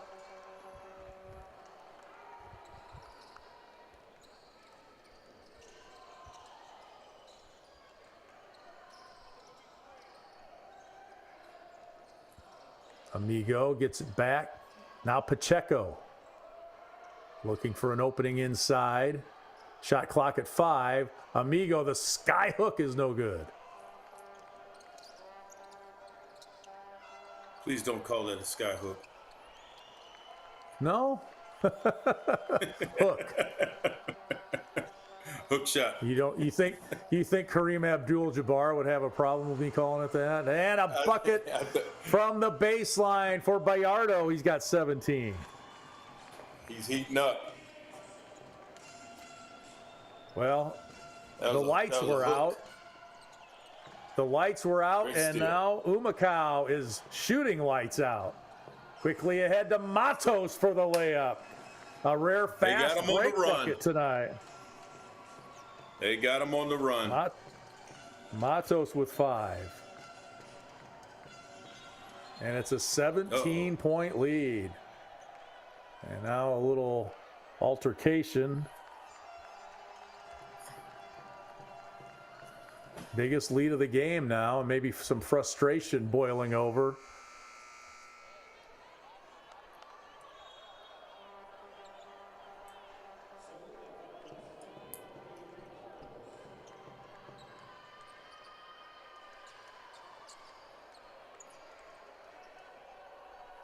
(17-8) now the scoring in favor of Humacao here in the third quarter. Wow.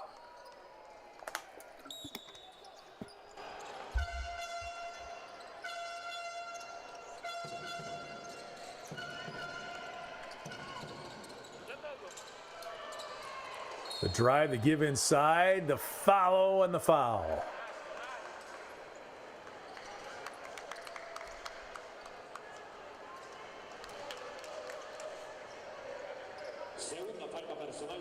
Colon draws the whistle and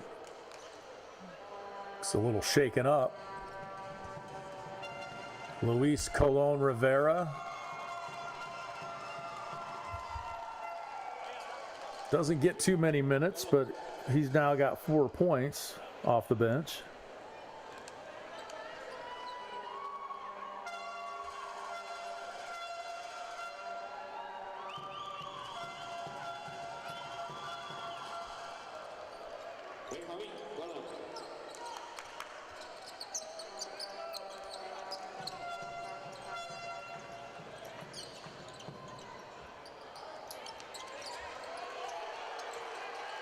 Open three. Gallardo open for 3. Amigo tips, gets the rebound. offensive rebound, and he's fouled. Great effort by Amigo to stay with it. Absolutely. Great effort by him. Hustle and get that offensive rebound.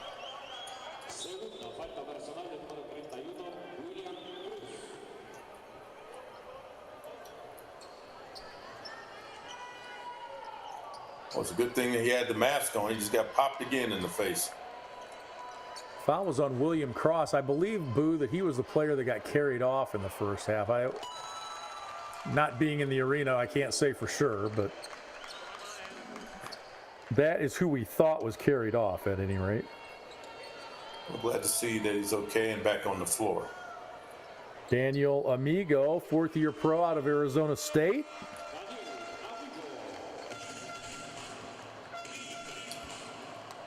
He showed flashes of brilliance in the game Saturday. Back to a 17-point game. The kick, the baseline jumper is no good that time for Emory. Pacheco with the miss.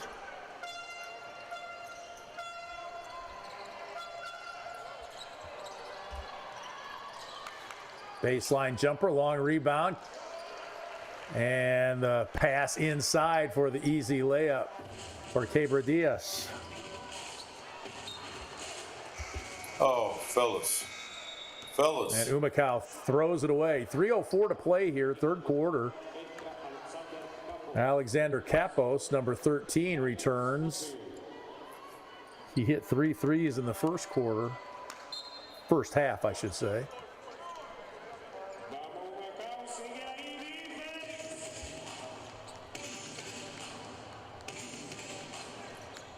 The Piratas trying to cut into this lead. It was 17, now down to 15. Drive into the lane.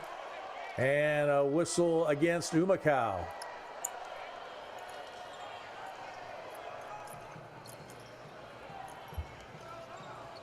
Daniel Amigo didn't agree with the call. He did get a little bit of a hip on him there.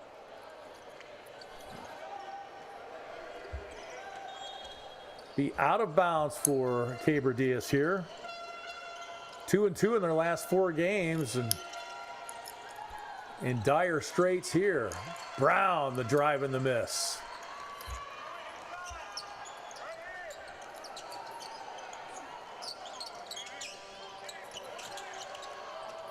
Good ball movement. Amigo's a pretty good passer.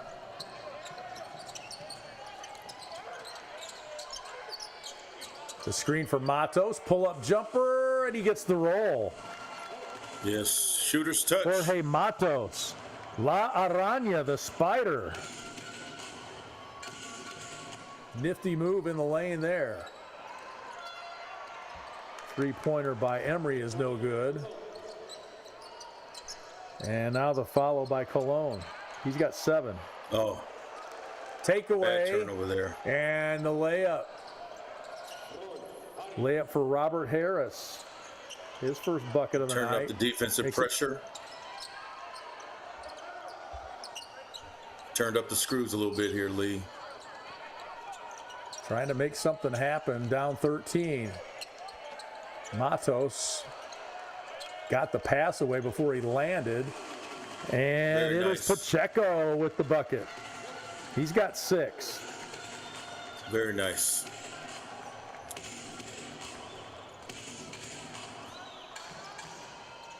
Waning moments of the third quarter here after a couple of long delays. That shot no good, poked out, but Quebradillas comes up with it. Robert Harris now gives it up. And a reach up top. And that will go against Pacheco. With 1:04 to go here in the third.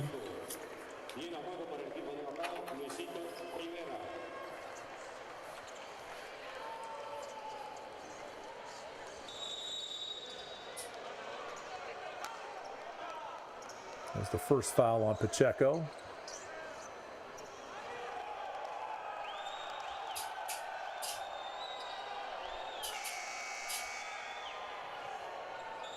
And a little delay here and somebody's not too happy. I heard a lot of yelling down there. He must have gotten a technical foul, maybe.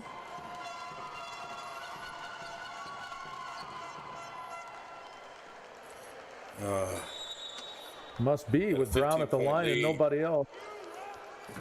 Yeah, you got a 15-point lead. You can't let this happen here.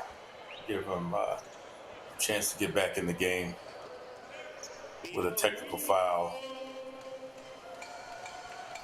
Not sure what happened there, Lee, but had to be a technical if he's at the line by himself. Technical foul on Daniel Amigo.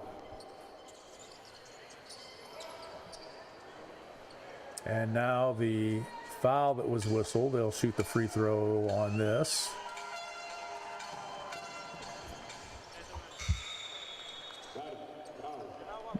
rebound knocks them both in.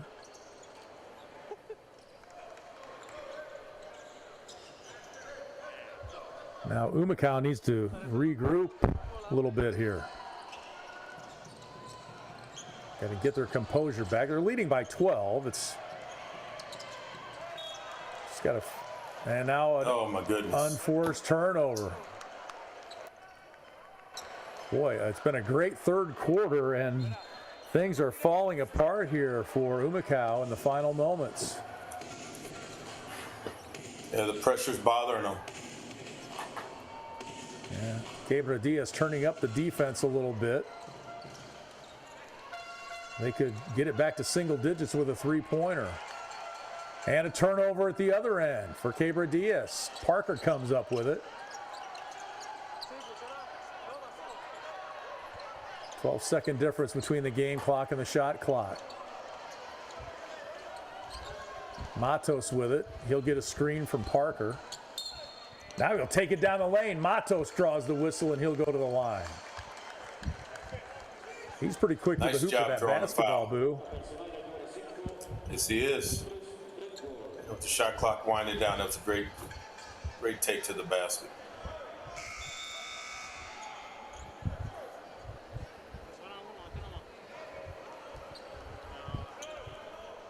Jorge Matos, a ninth-year pro.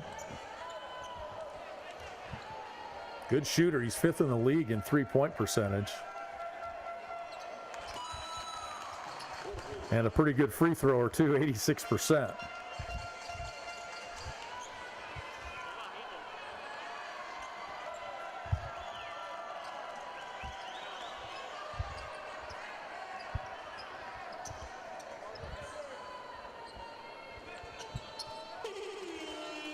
And the second free throw is good.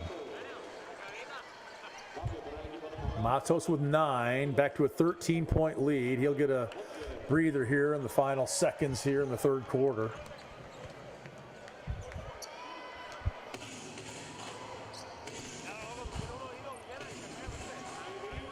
Make that a 14-point game.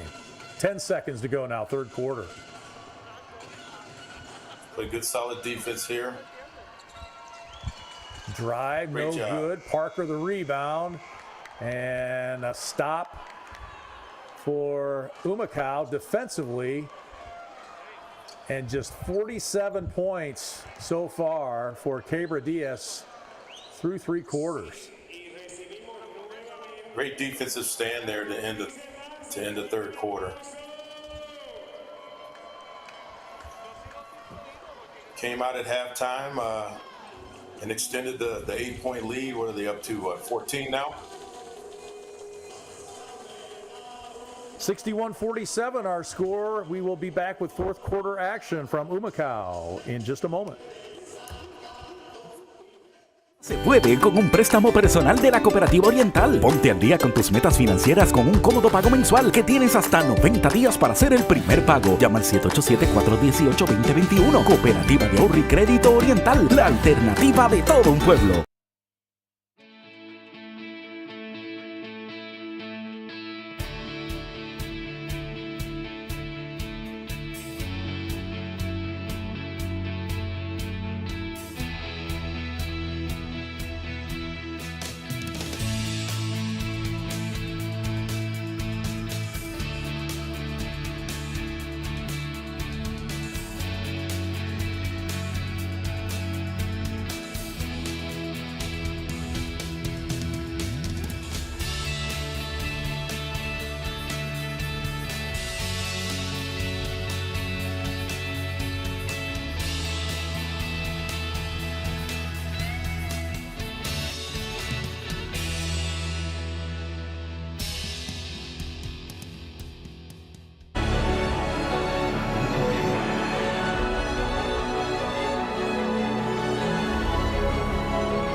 And we are back with fourth quarter action for you. Lee Hall, Curly Boo Johnson coming your way here. Cash. As Humacao leads at 61-47. There you get a look at the team statistics as we get ready to start the fourth quarter. Humacao with the rebounding edge and the assists lead as well. Team shooting. It's been a tough night for Quebradillas from the three-point line, 3 for 18. Fourth quarter underway here. Humacao looking to snap a 3-game losing streak and avenge last Saturday's home court loss. And now a foul on the three-point shot. Not a good And it'll foul. be They're not a great three-point shooting team. Sorry, Lee. Capos. No, you're fine. Capos with the unfortunate foul. And it'll be 3 free throws for Quebradillas.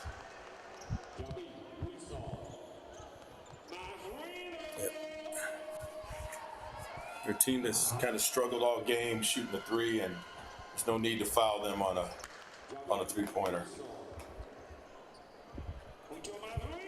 And give them an opportunity to score 3 points with the clock stopped as they're trying to get back into this game.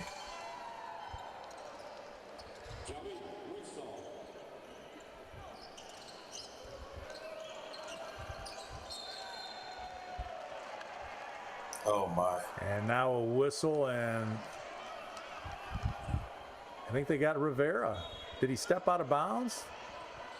Either he Apparently stepped out of bounds or they called traveling on him. It looked like he slipped or he just stepped on someone and they called, oh man, come on now.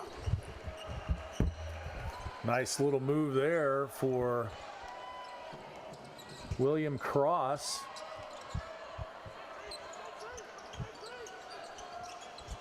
Yeah, cut the lead to 9 points. Yeah, back down to single digits. Humacao was up 17.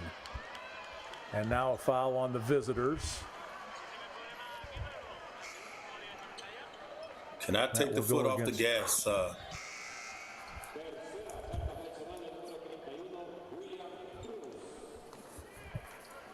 Jorge Matos comes back in for Humacao.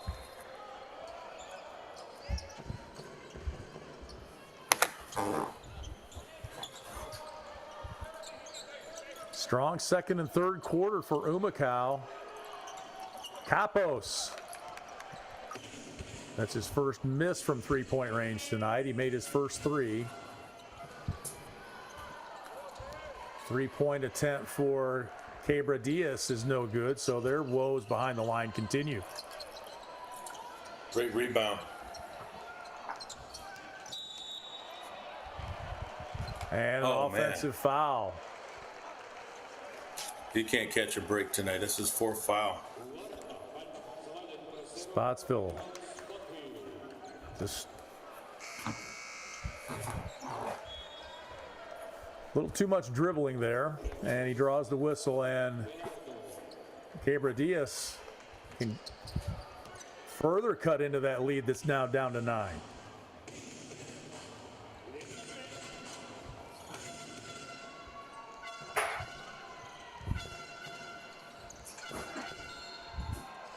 The drive they give to Treadwell, and the foul will go against Parker. And that'll send Treadwell to the line.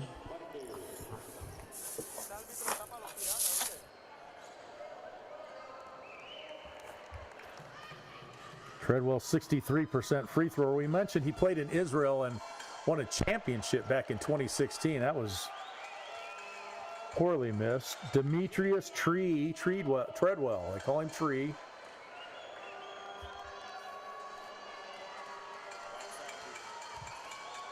Doesn't seem like a very good free throw shooter. Let's see.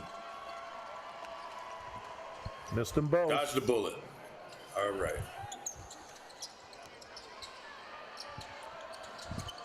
Need a good offensive possession here. It's kind of gone off the rails a little bit. Matos into the lane. Yes. And a foul on the floor. I don't know if they're going to basket. give him the basket or not. I don't know if they are.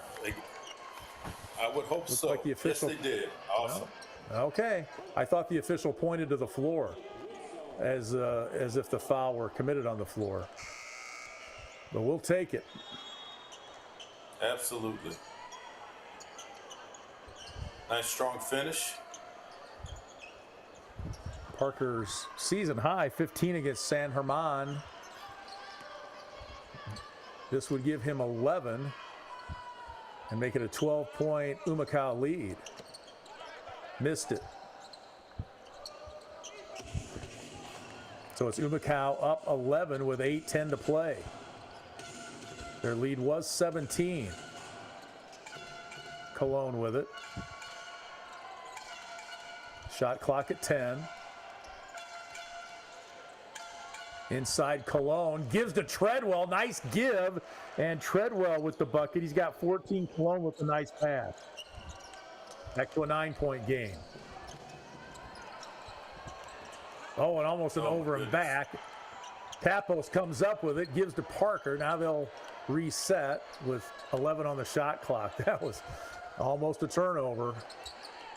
A whisper away. Nothing doing there. Shot clock at 1. Won't get it off in time. It does not count. Shot clock violation. So Humacao a little shaky here. Yes, pressure's getting to him. Quebradillas taking advantage. Oh, they are the aggressor, and the easy layup there. We saw that kind of play earlier in the game. The lead down to 7. Poked away, but Humacao maintains possession. Inside, Parker gets bumped and knocked to the floor. He'll draw the whistle and go to the free throw line. Good dump down pass.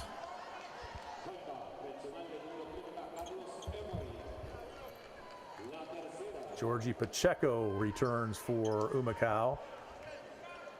Parker trying to collect himself after getting knocked to the floor.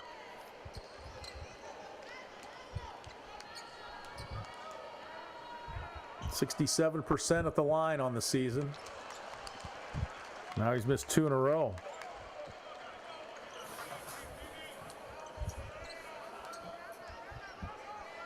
Got to make your free throws down the stretch. Missed them both. Indeed. 3 straight misses at the line for Parker.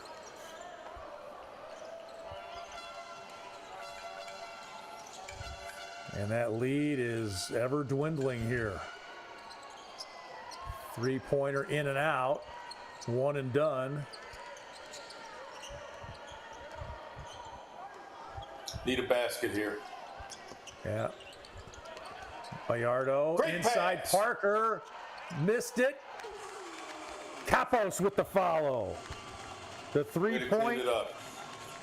The 3-point assassin gets the 2, and now slow to get back defensively again is Humacao, and an easy bucket for Treadwell. That cannot happen. As you can see, Treadwell takes off on a made basket. And out of bounds, and it will go to Quebradillas. Amigo checks back in. Lead is 7.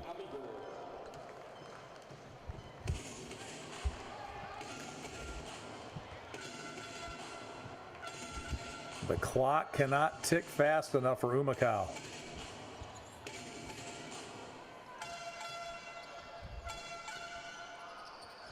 Top of the key jumper is good. Here they come. 65-60 now. Looking to trap at half court. Good passing. Capos gives to Amigo. Oh, my goodness. He didn't take the shot. Everybody in the crowd wanted him to as well. And now the double team. Amigo, quick give to Bayardo. Baseline jumper, no. Matos is there for the foul. A big bucket for Humacao. He's got 11, and it's back to a 7-point lead as we are almost midway through the 4th. Big bucket.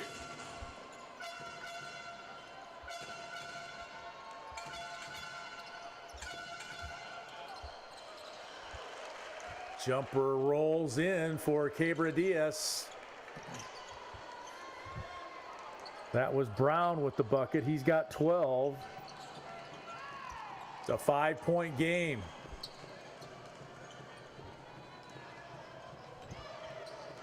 Well, Quebradillas isn't in first place in the other division for no reason.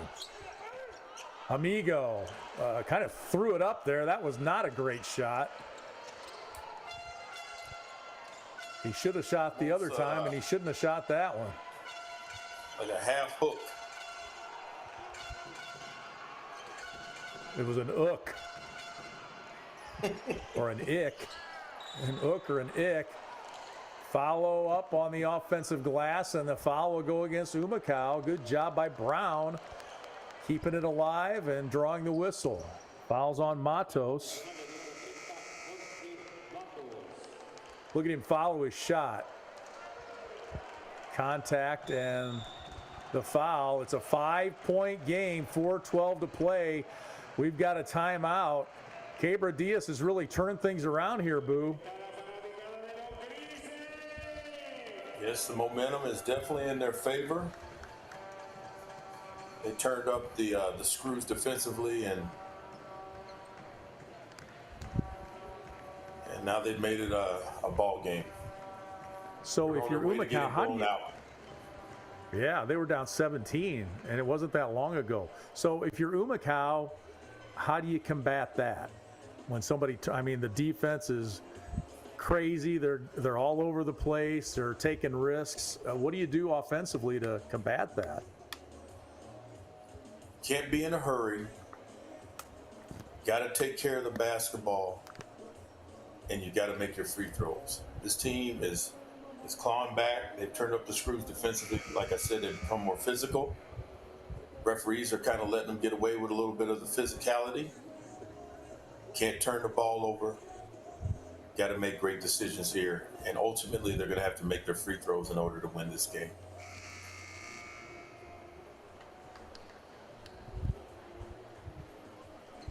Gabriel Bayardo leading the way with 17 for Humacao. On the other side, it's Brown and Treadwell with 14 each. Check that, Treadwell with 16.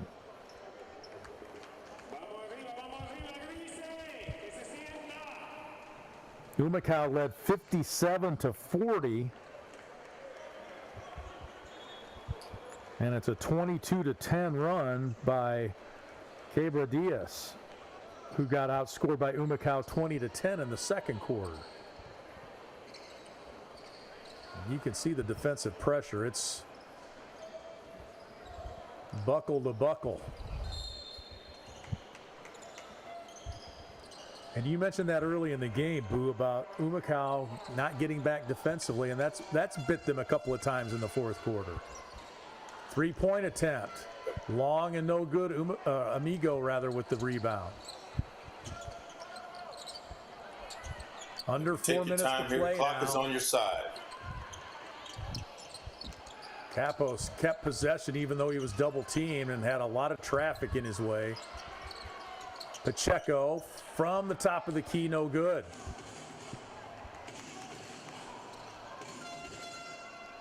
The lead is 5. Brown drives and he's fouled. He'll shoot 2. Not sure if they got Pacheco or Amigo there.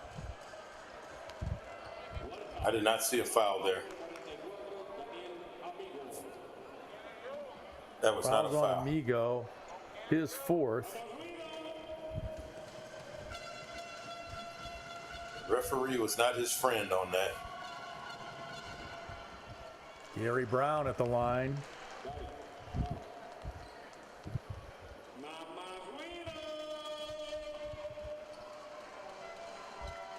This would make it a 3-point game.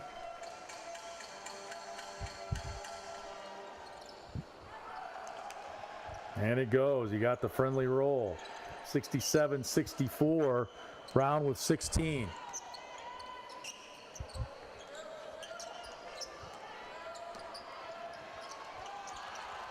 Capos has it blocked. Good defense inside that time. Don't know if it was Treadwell. We've got a timeout now with 3:34 left. Take another look. It was Treadwell.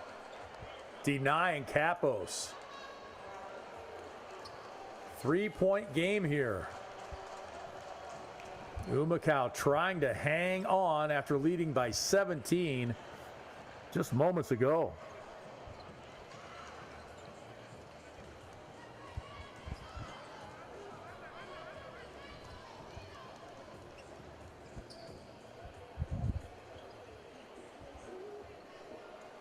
Trying to come up with a strategy here down the stretch.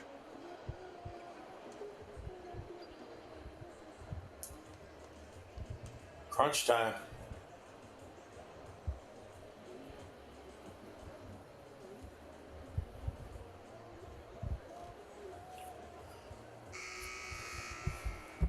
That aggressive Quebradillas defense has caused a lot of problems here in the fourth quarter.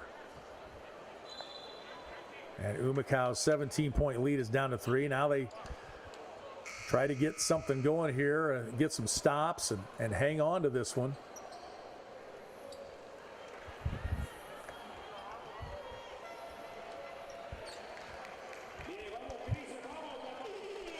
Quebradillas going from down 17 to the aggressor. Parker's had a nice game. He's got 10.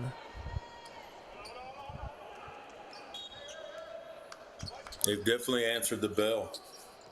Need a bucket here. Trap in the corner. And it's taken away. Brown with it. They can tie it with a 3. He'll settle for the 2 instead and miss. Dodge the bullet. Time to take advantage for Humacao at this end. Matos Oh, my throws goodness. it away. Come He on, left fellas. his feet and threw it away. Missed the layup. Gets it back, and now a whistle. Woo-wee. Turnover Man, at oh, one man. end, missed the layup at the other.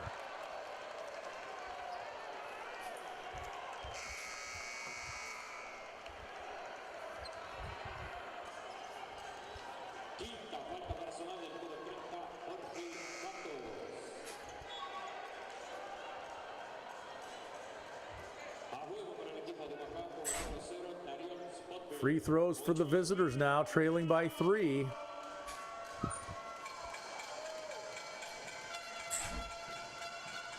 Gary Brown back at the line.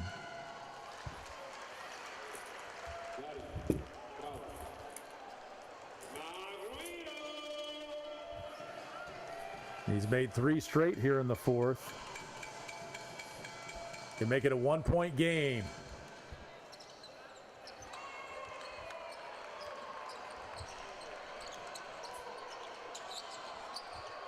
(67-65), under 3 minutes to go. Bayardo, they give to Amigo. Now they'll reset. A screen for Pacheco. He gets it back. Shot clock at 5. Gets a screen from Amigo and hits. Pacheco a big bucket. He's got 8. Big basket. 4-point lead. Quickly down low. They have to kick it back out. The drive and the miss. Follow, and too many chances that time. I believe that was Brown with the bucket.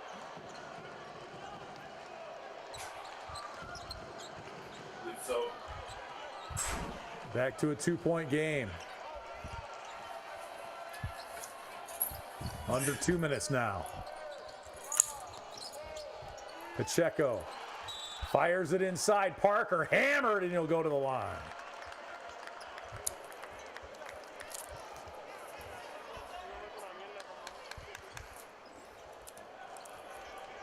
This has turned into a nail biter after being a 17-point game late in the third. Yeah, this team was dead in the water, and got to give them credit. They fought back to make this a ball game. I thought they Tamaj were Parker done. back at the line. Made his first 5 at the line tonight. He missed 3 in a row. A couple of big ones here. That one's good.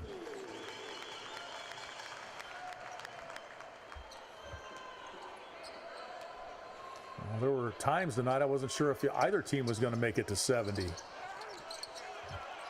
There's a miss. Look at the effort by Amigo, but can't get the rebound. 70-67 with 1:32 left. 3-point attempt, way off. But the foul is good for Brown. He is amazing on the offensive glass. He's got 19. Well, he knew he shot a brick and he knew where it was going. He drew a whistle earlier on a similar play and went to the free throw line. That time he got the bucket. The tie up and a jump ball. Gallardo got tied up.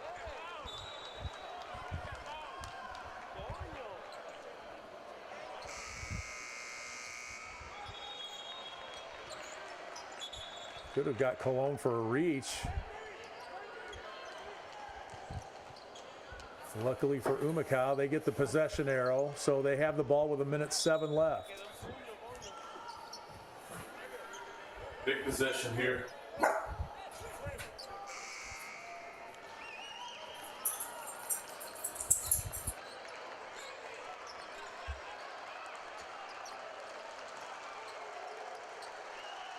Humacao trying to hang on. They led by 17. Their lead down to 1. Parker to inbounds. Amigo gets it. Need a bucket Now it's here. Gallardo. Shot clock at 4. Now 3. Gallardo gives inside. Parker can't get the shot off in time. No basket. Oh my goodness. Just an eyelash too long, and the bucket does not count.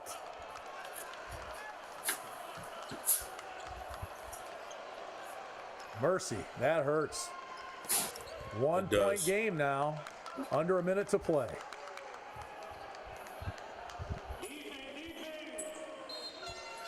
The Humacao defense has been so good all night. They need a big stop here.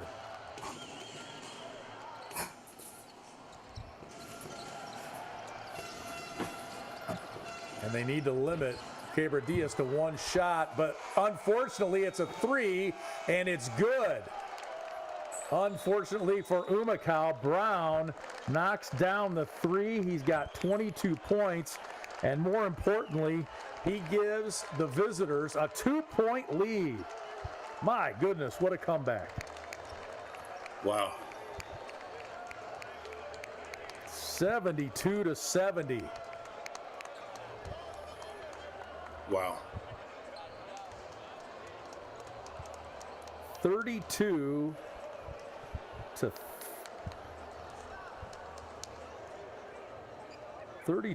13, is that right? My goodness, 32-13.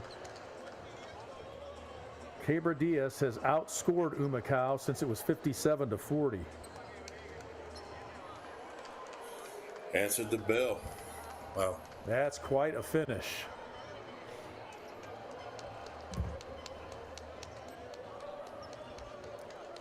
It was 57-40 in the third quarter.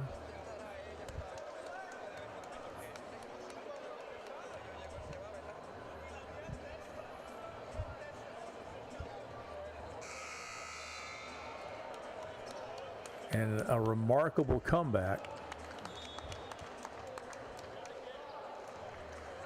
Trying to look and see what time it was on the clock. It was 57-40 with 2:41 left in the third.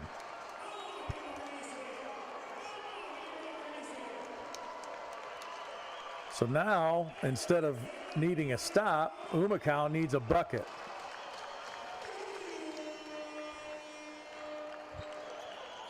Two to tie, a 3 to win. What a play there by Treadwell defensively.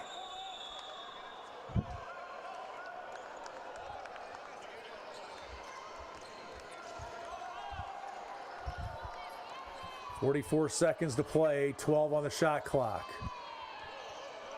Pacheco, top of the key, bounces, no good. Rebound by Ardo. Doesn't get it. Tipped in by Excellent Amigo. job. Daniel Amigo ties the game. Great hustle play. 27 seconds left. We're tied at 72. Huge tip-in bucket by Daniel Amigo. 6-second difference, shot clock and game clock. Brown looking to create. Missed it.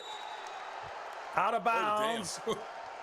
And somebody went into the front row down there. Hopefully the player, that's Treadwell. Hopefully the fans are okay too. Yeah, that's a big man. The little guy was little going for fella. the basketball and he got hit pretty hard. fella. And he got up. Yeah, 4.3 to play. He got hit by Treadwell. Hope he's okay. The biggest guy out there. Yeah. 4.3 left. Humacao with the ball. Looking for a final shot in the win.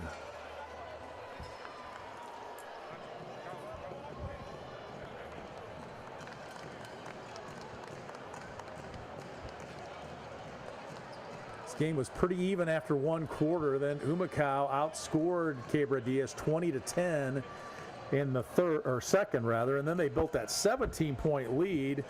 They were up 17 with 2:41 to go in the third, and it's been all Quebradillas since. It was a 32-13 run before that tip-in bucket by Daniel Amigo. He's got 8 points. Man, what a play that was.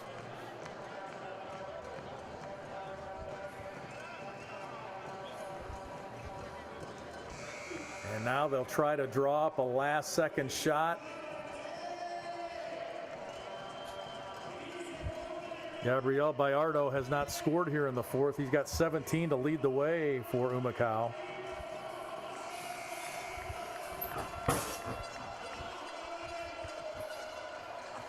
They've got several good offensive weapons. It'll be interesting to see who they try to get the ball to. And of course, if you're Quebradillas, I would imagine you'll try to take away Bayardo, their top scorer.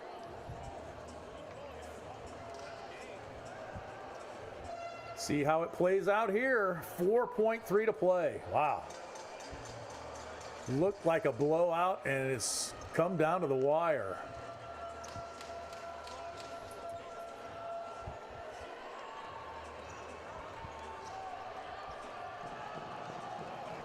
They get the ball out at their end in the half court.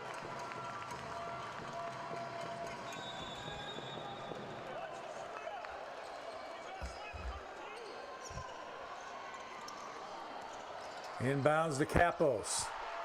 Bayardo turns it over. Last second shot is no good, and I didn't say it because I didn't want to jinx anyone, but we do have overtime now. Tied at 72. These two teams met early in the season and it went to overtime, and this one's going to take overtime. Carlos Emery wanted a foul on that half-court last-second attempt. He doesn't get it. What a ball game. 40 minutes, not enough. We're back for overtime.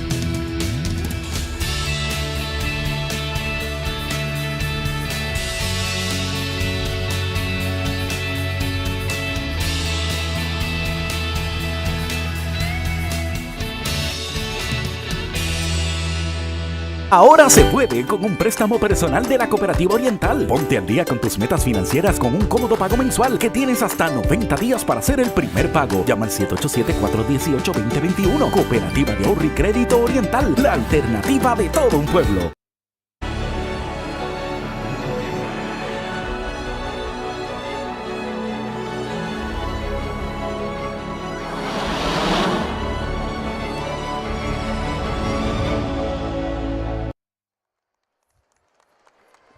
We are back for overtime between Humacao and Quebradillas.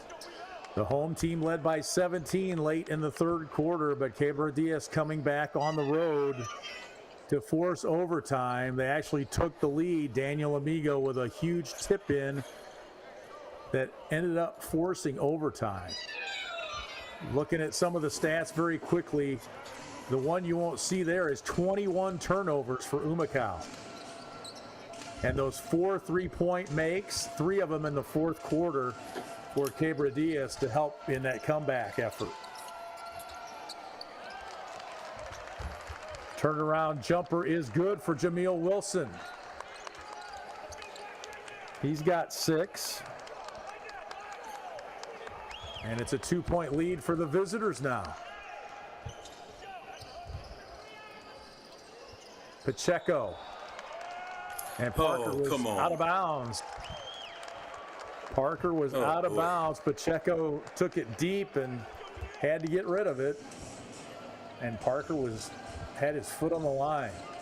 22nd turnover now.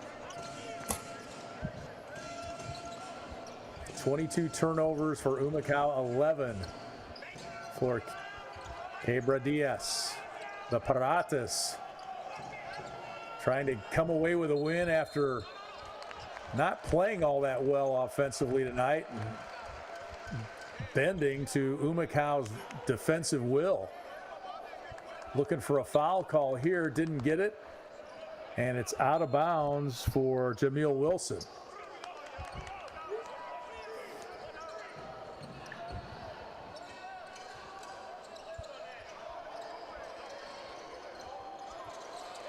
The pressure just looking to make him work a little bit. Into the lane, Rivera, no good. Amigo, another tip, no good. And now a foul will go against Quebradillas. I believe it's on Wilson.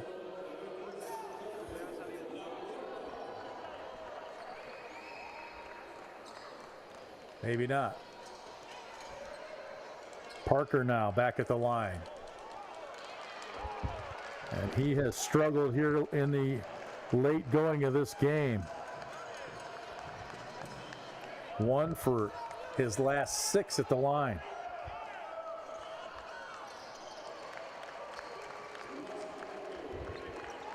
Makes that one to make it a 1-point game. Parker with 12.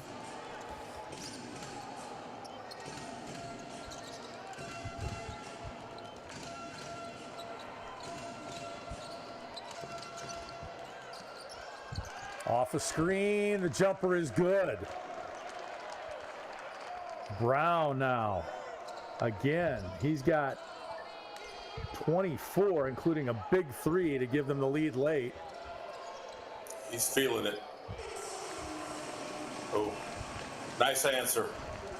Bayardo with the answer. His first point since the third quarter.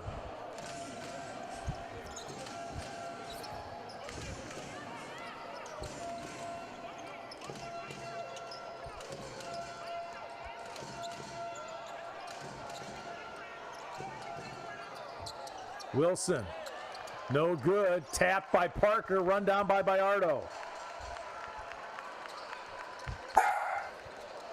Good job keeping Quebradillas to just one shot. That looked like an alley-oop attempt or a shot that went awry. Maybe it was tipped.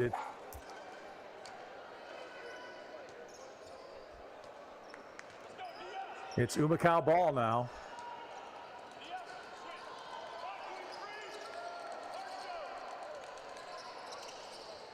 Bayardo gets it back from Parker. Bayardo out of the double team, has it taken away. Here comes Quebradillas. Brown with it. Lays it up, no good.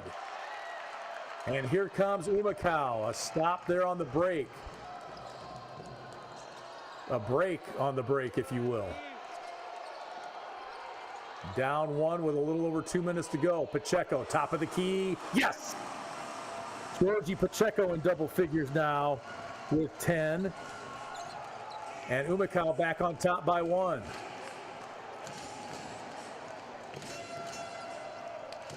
Under 2 minutes to go now in overtime.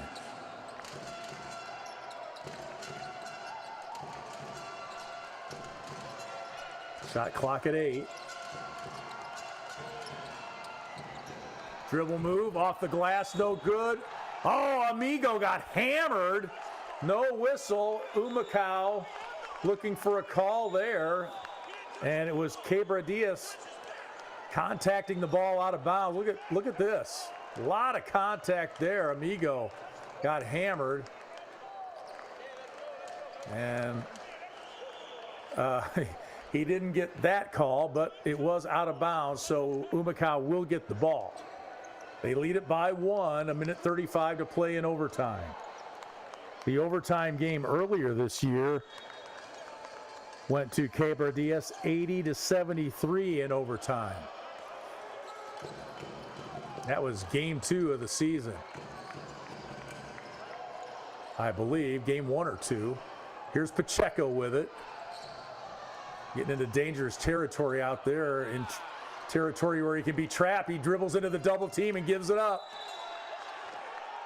Turnovers. And a foul on Bayardo. Yep. That's at least 23 turnovers now on Humacao.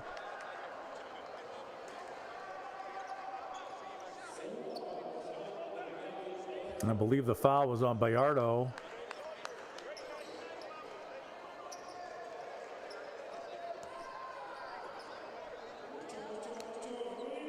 And it'll be free throws for Quebradillas. Carlos Emery at the line, 76% at the stripe this year. He has not shot a free throw tonight. He gets the shooter's roll.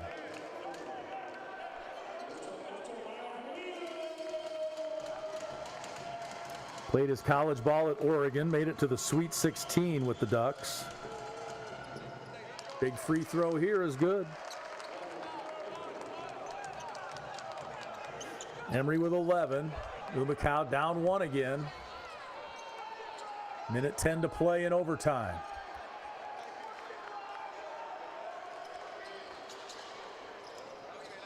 Screen from Amigo. Bayardo took it to the hoop, gets it back somehow.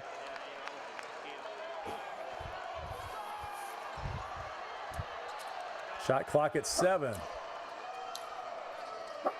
Amigo screens, gets it back, gives to Parker, lays it up. Pass. The bucket and 1 for Parker.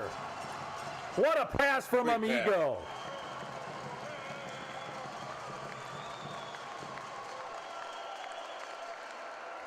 And it's a 1-point lead for Humacao. Could be 2 on the free throw line.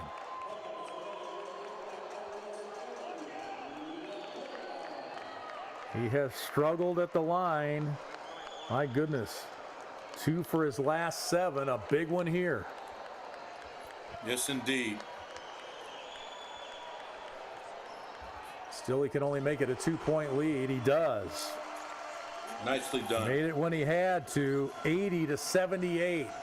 41.6 left. Need a defensive stop here.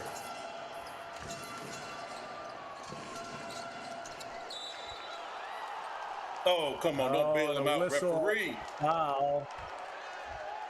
Wow. A foul will send Brown to the line. Migo, a little contact, and now the reach. He got away with the contact, but not the reach. So Brown will go to the line.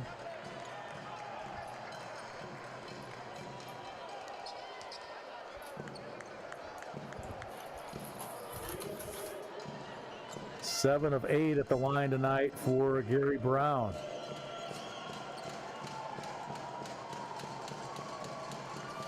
A couple here to tie it.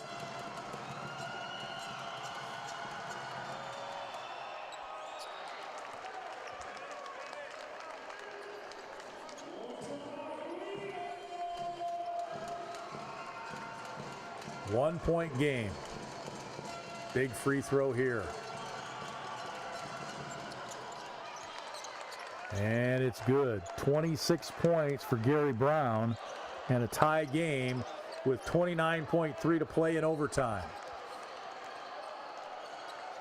Gallardo brings it up. He's got 19.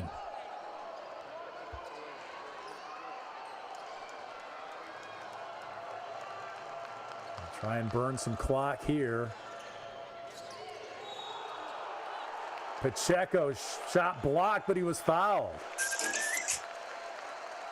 Fouled on the shot. Was he behind the three-point arc? That's the question. If he was.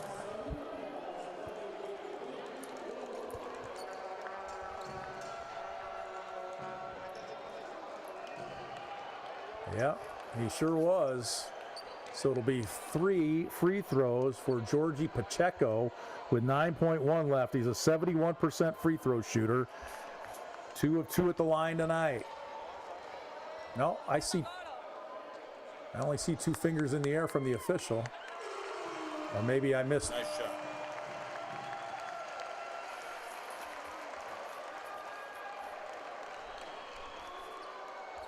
Unless he was making the 3 with his thumb. I think he was. Maybe the official was making the 3 with his thumb. Americans don't do that, so he might have. He was. Remember the scene in Inglourious Bastards? That's how the guy gets killed, because he gives it away. He doesn't make a 3 with his thumb, and they knew he was American. Clutch free Hits them throws. all. 3-point lead.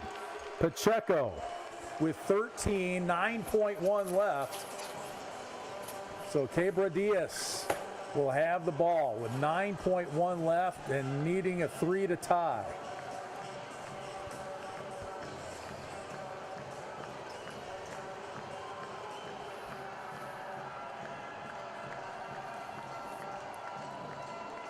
So some clutch free throwing here in overtime for Humacao. Wonder what the strategy will be, Lee. Will they try to foul them coming up the floor to put them on the line? Or will they take their chances with them shooting a 3? Oh, no. Oh, no.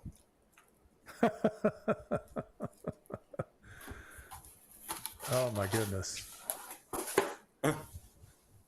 So we are at 3 hours after 2 lengthy delays. 9.1 left in overtime. My goodness. Well, we almost got it in. I think this is the sixth light incident of the game,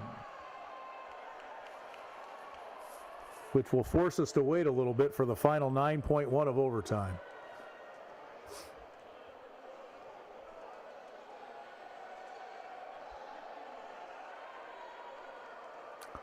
It has been an unbelievable night here with it's not a power outage because there's power in the building, but the lights have gone out now for the 6th time tonight. We've got 9.1 seconds left in overtime. We are 3 hours into this one and still nothing decided. Humacao with 3 big free throws from Georgie Pacheco. Boo, I think I might have to start telling my life story. We've heard a lot of stories from your Globetrotter days, but my goodness. Yeah.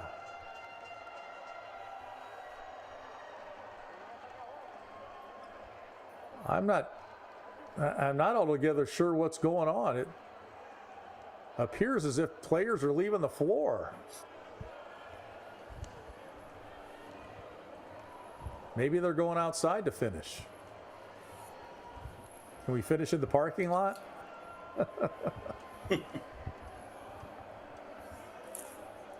Well, it looks like the Quebradillas players have exited the floor.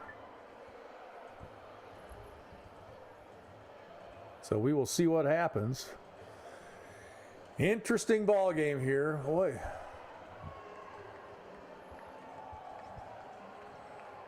Please leave your message. Humacao outscoring Quebradillas 20-10 in the second quarter.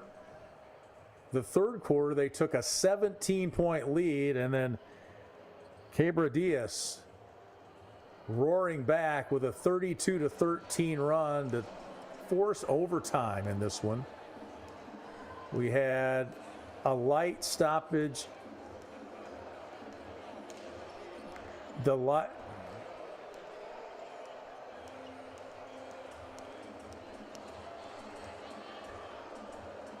lights went out in the second quarter. They went out a couple of times at halftime, and then a couple of more times when we were ready to start action. And now here they are again in overtime. Huge game for Gary Brown, the Puerto Rican national team point guard. 26 points in this one. He's leading all scorers. Gabriel Bayardo with 19. Parker with 15. Capos also in double figures with 11. Pacheco with 13, including 3 big free throws that just put Humacao up by 3 with 9.1 seconds to play. And we are waiting to see what happens here with 9.1 left on the clock in overtime.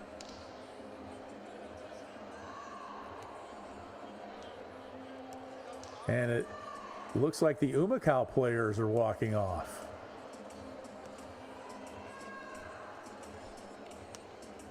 Huh. I don't see any officials in our shot.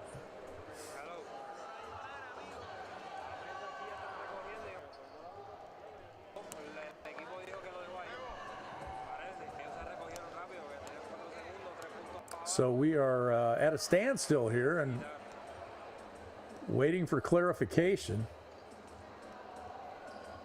You can see the Quebradillas bench is empty. Samaj Parker, it looks like, is the only Humacao player still standing on the floor.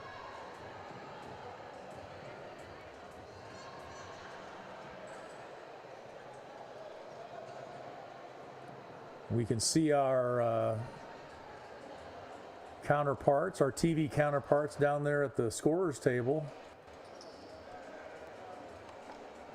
All awaiting a final decision here, but the clock is still on. I still see 9.1 on the shot clock. Maybe they just sent the players back to the locker rooms to wait out the lights. We'll see.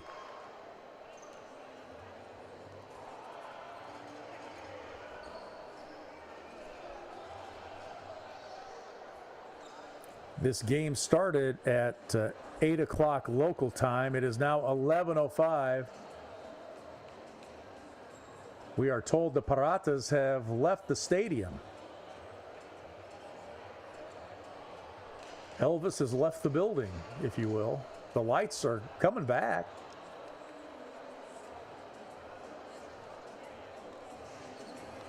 I'm not sure what happens if a team leaves before well, the officials aren't out there, so I don't know.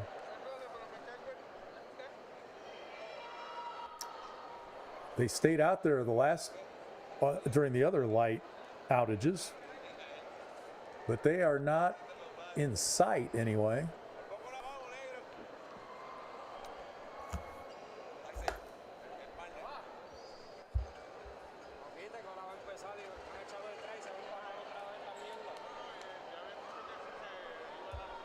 Usually when you're talking about lights out at a basketball game, it's a team or a player is shooting lights out, not shooting with the lights out. We've seen a little bit of everything tonight here, Boo. I hope you won't. I hope you won't block my phone number. What? I know you're thinking, what has this guy gotten us into?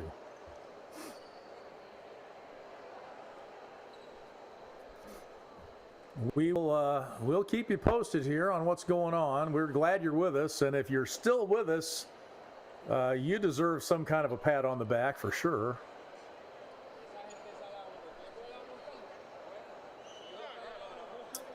Only a couple of Humacao players are in sight here, and we've been told from the arena that the Piratas left the building. So the Humacao players are kind of hanging around, though. They lead it by 3 with 9.1 seconds left.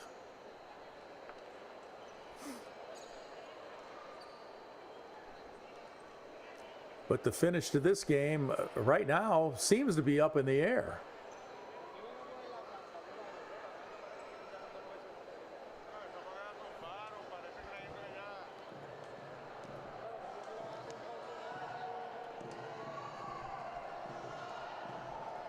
The lights are just about all the way back, it would appear, from our vantage point.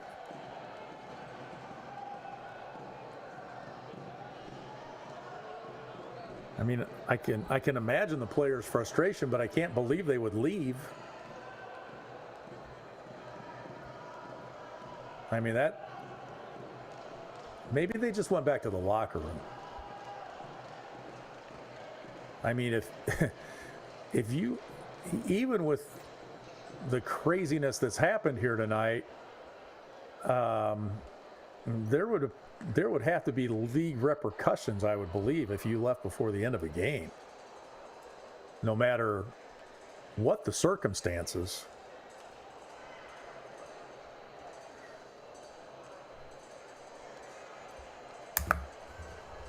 Yeah, well, we'll see. Nothing has been concluded yet, so.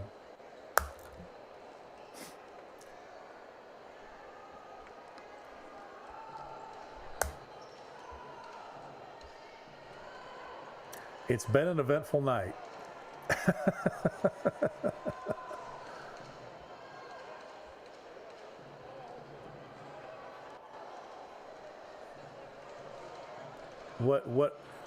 What the viewers, right?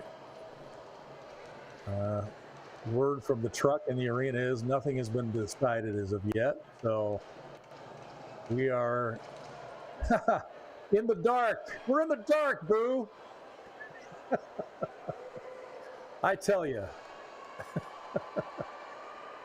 Oh boy, I got a million of them. You're eating pizza. The pizza man came, didn't he? He did. I know. The dog was barking. The phone was ringing. So Curly Boo Johnson is enjoying a snack while we await the outcome of Humacao and Quebradillas. And this is undoubtedly a game and a night to remember. Humacao trying to snap a 3-game losing streak.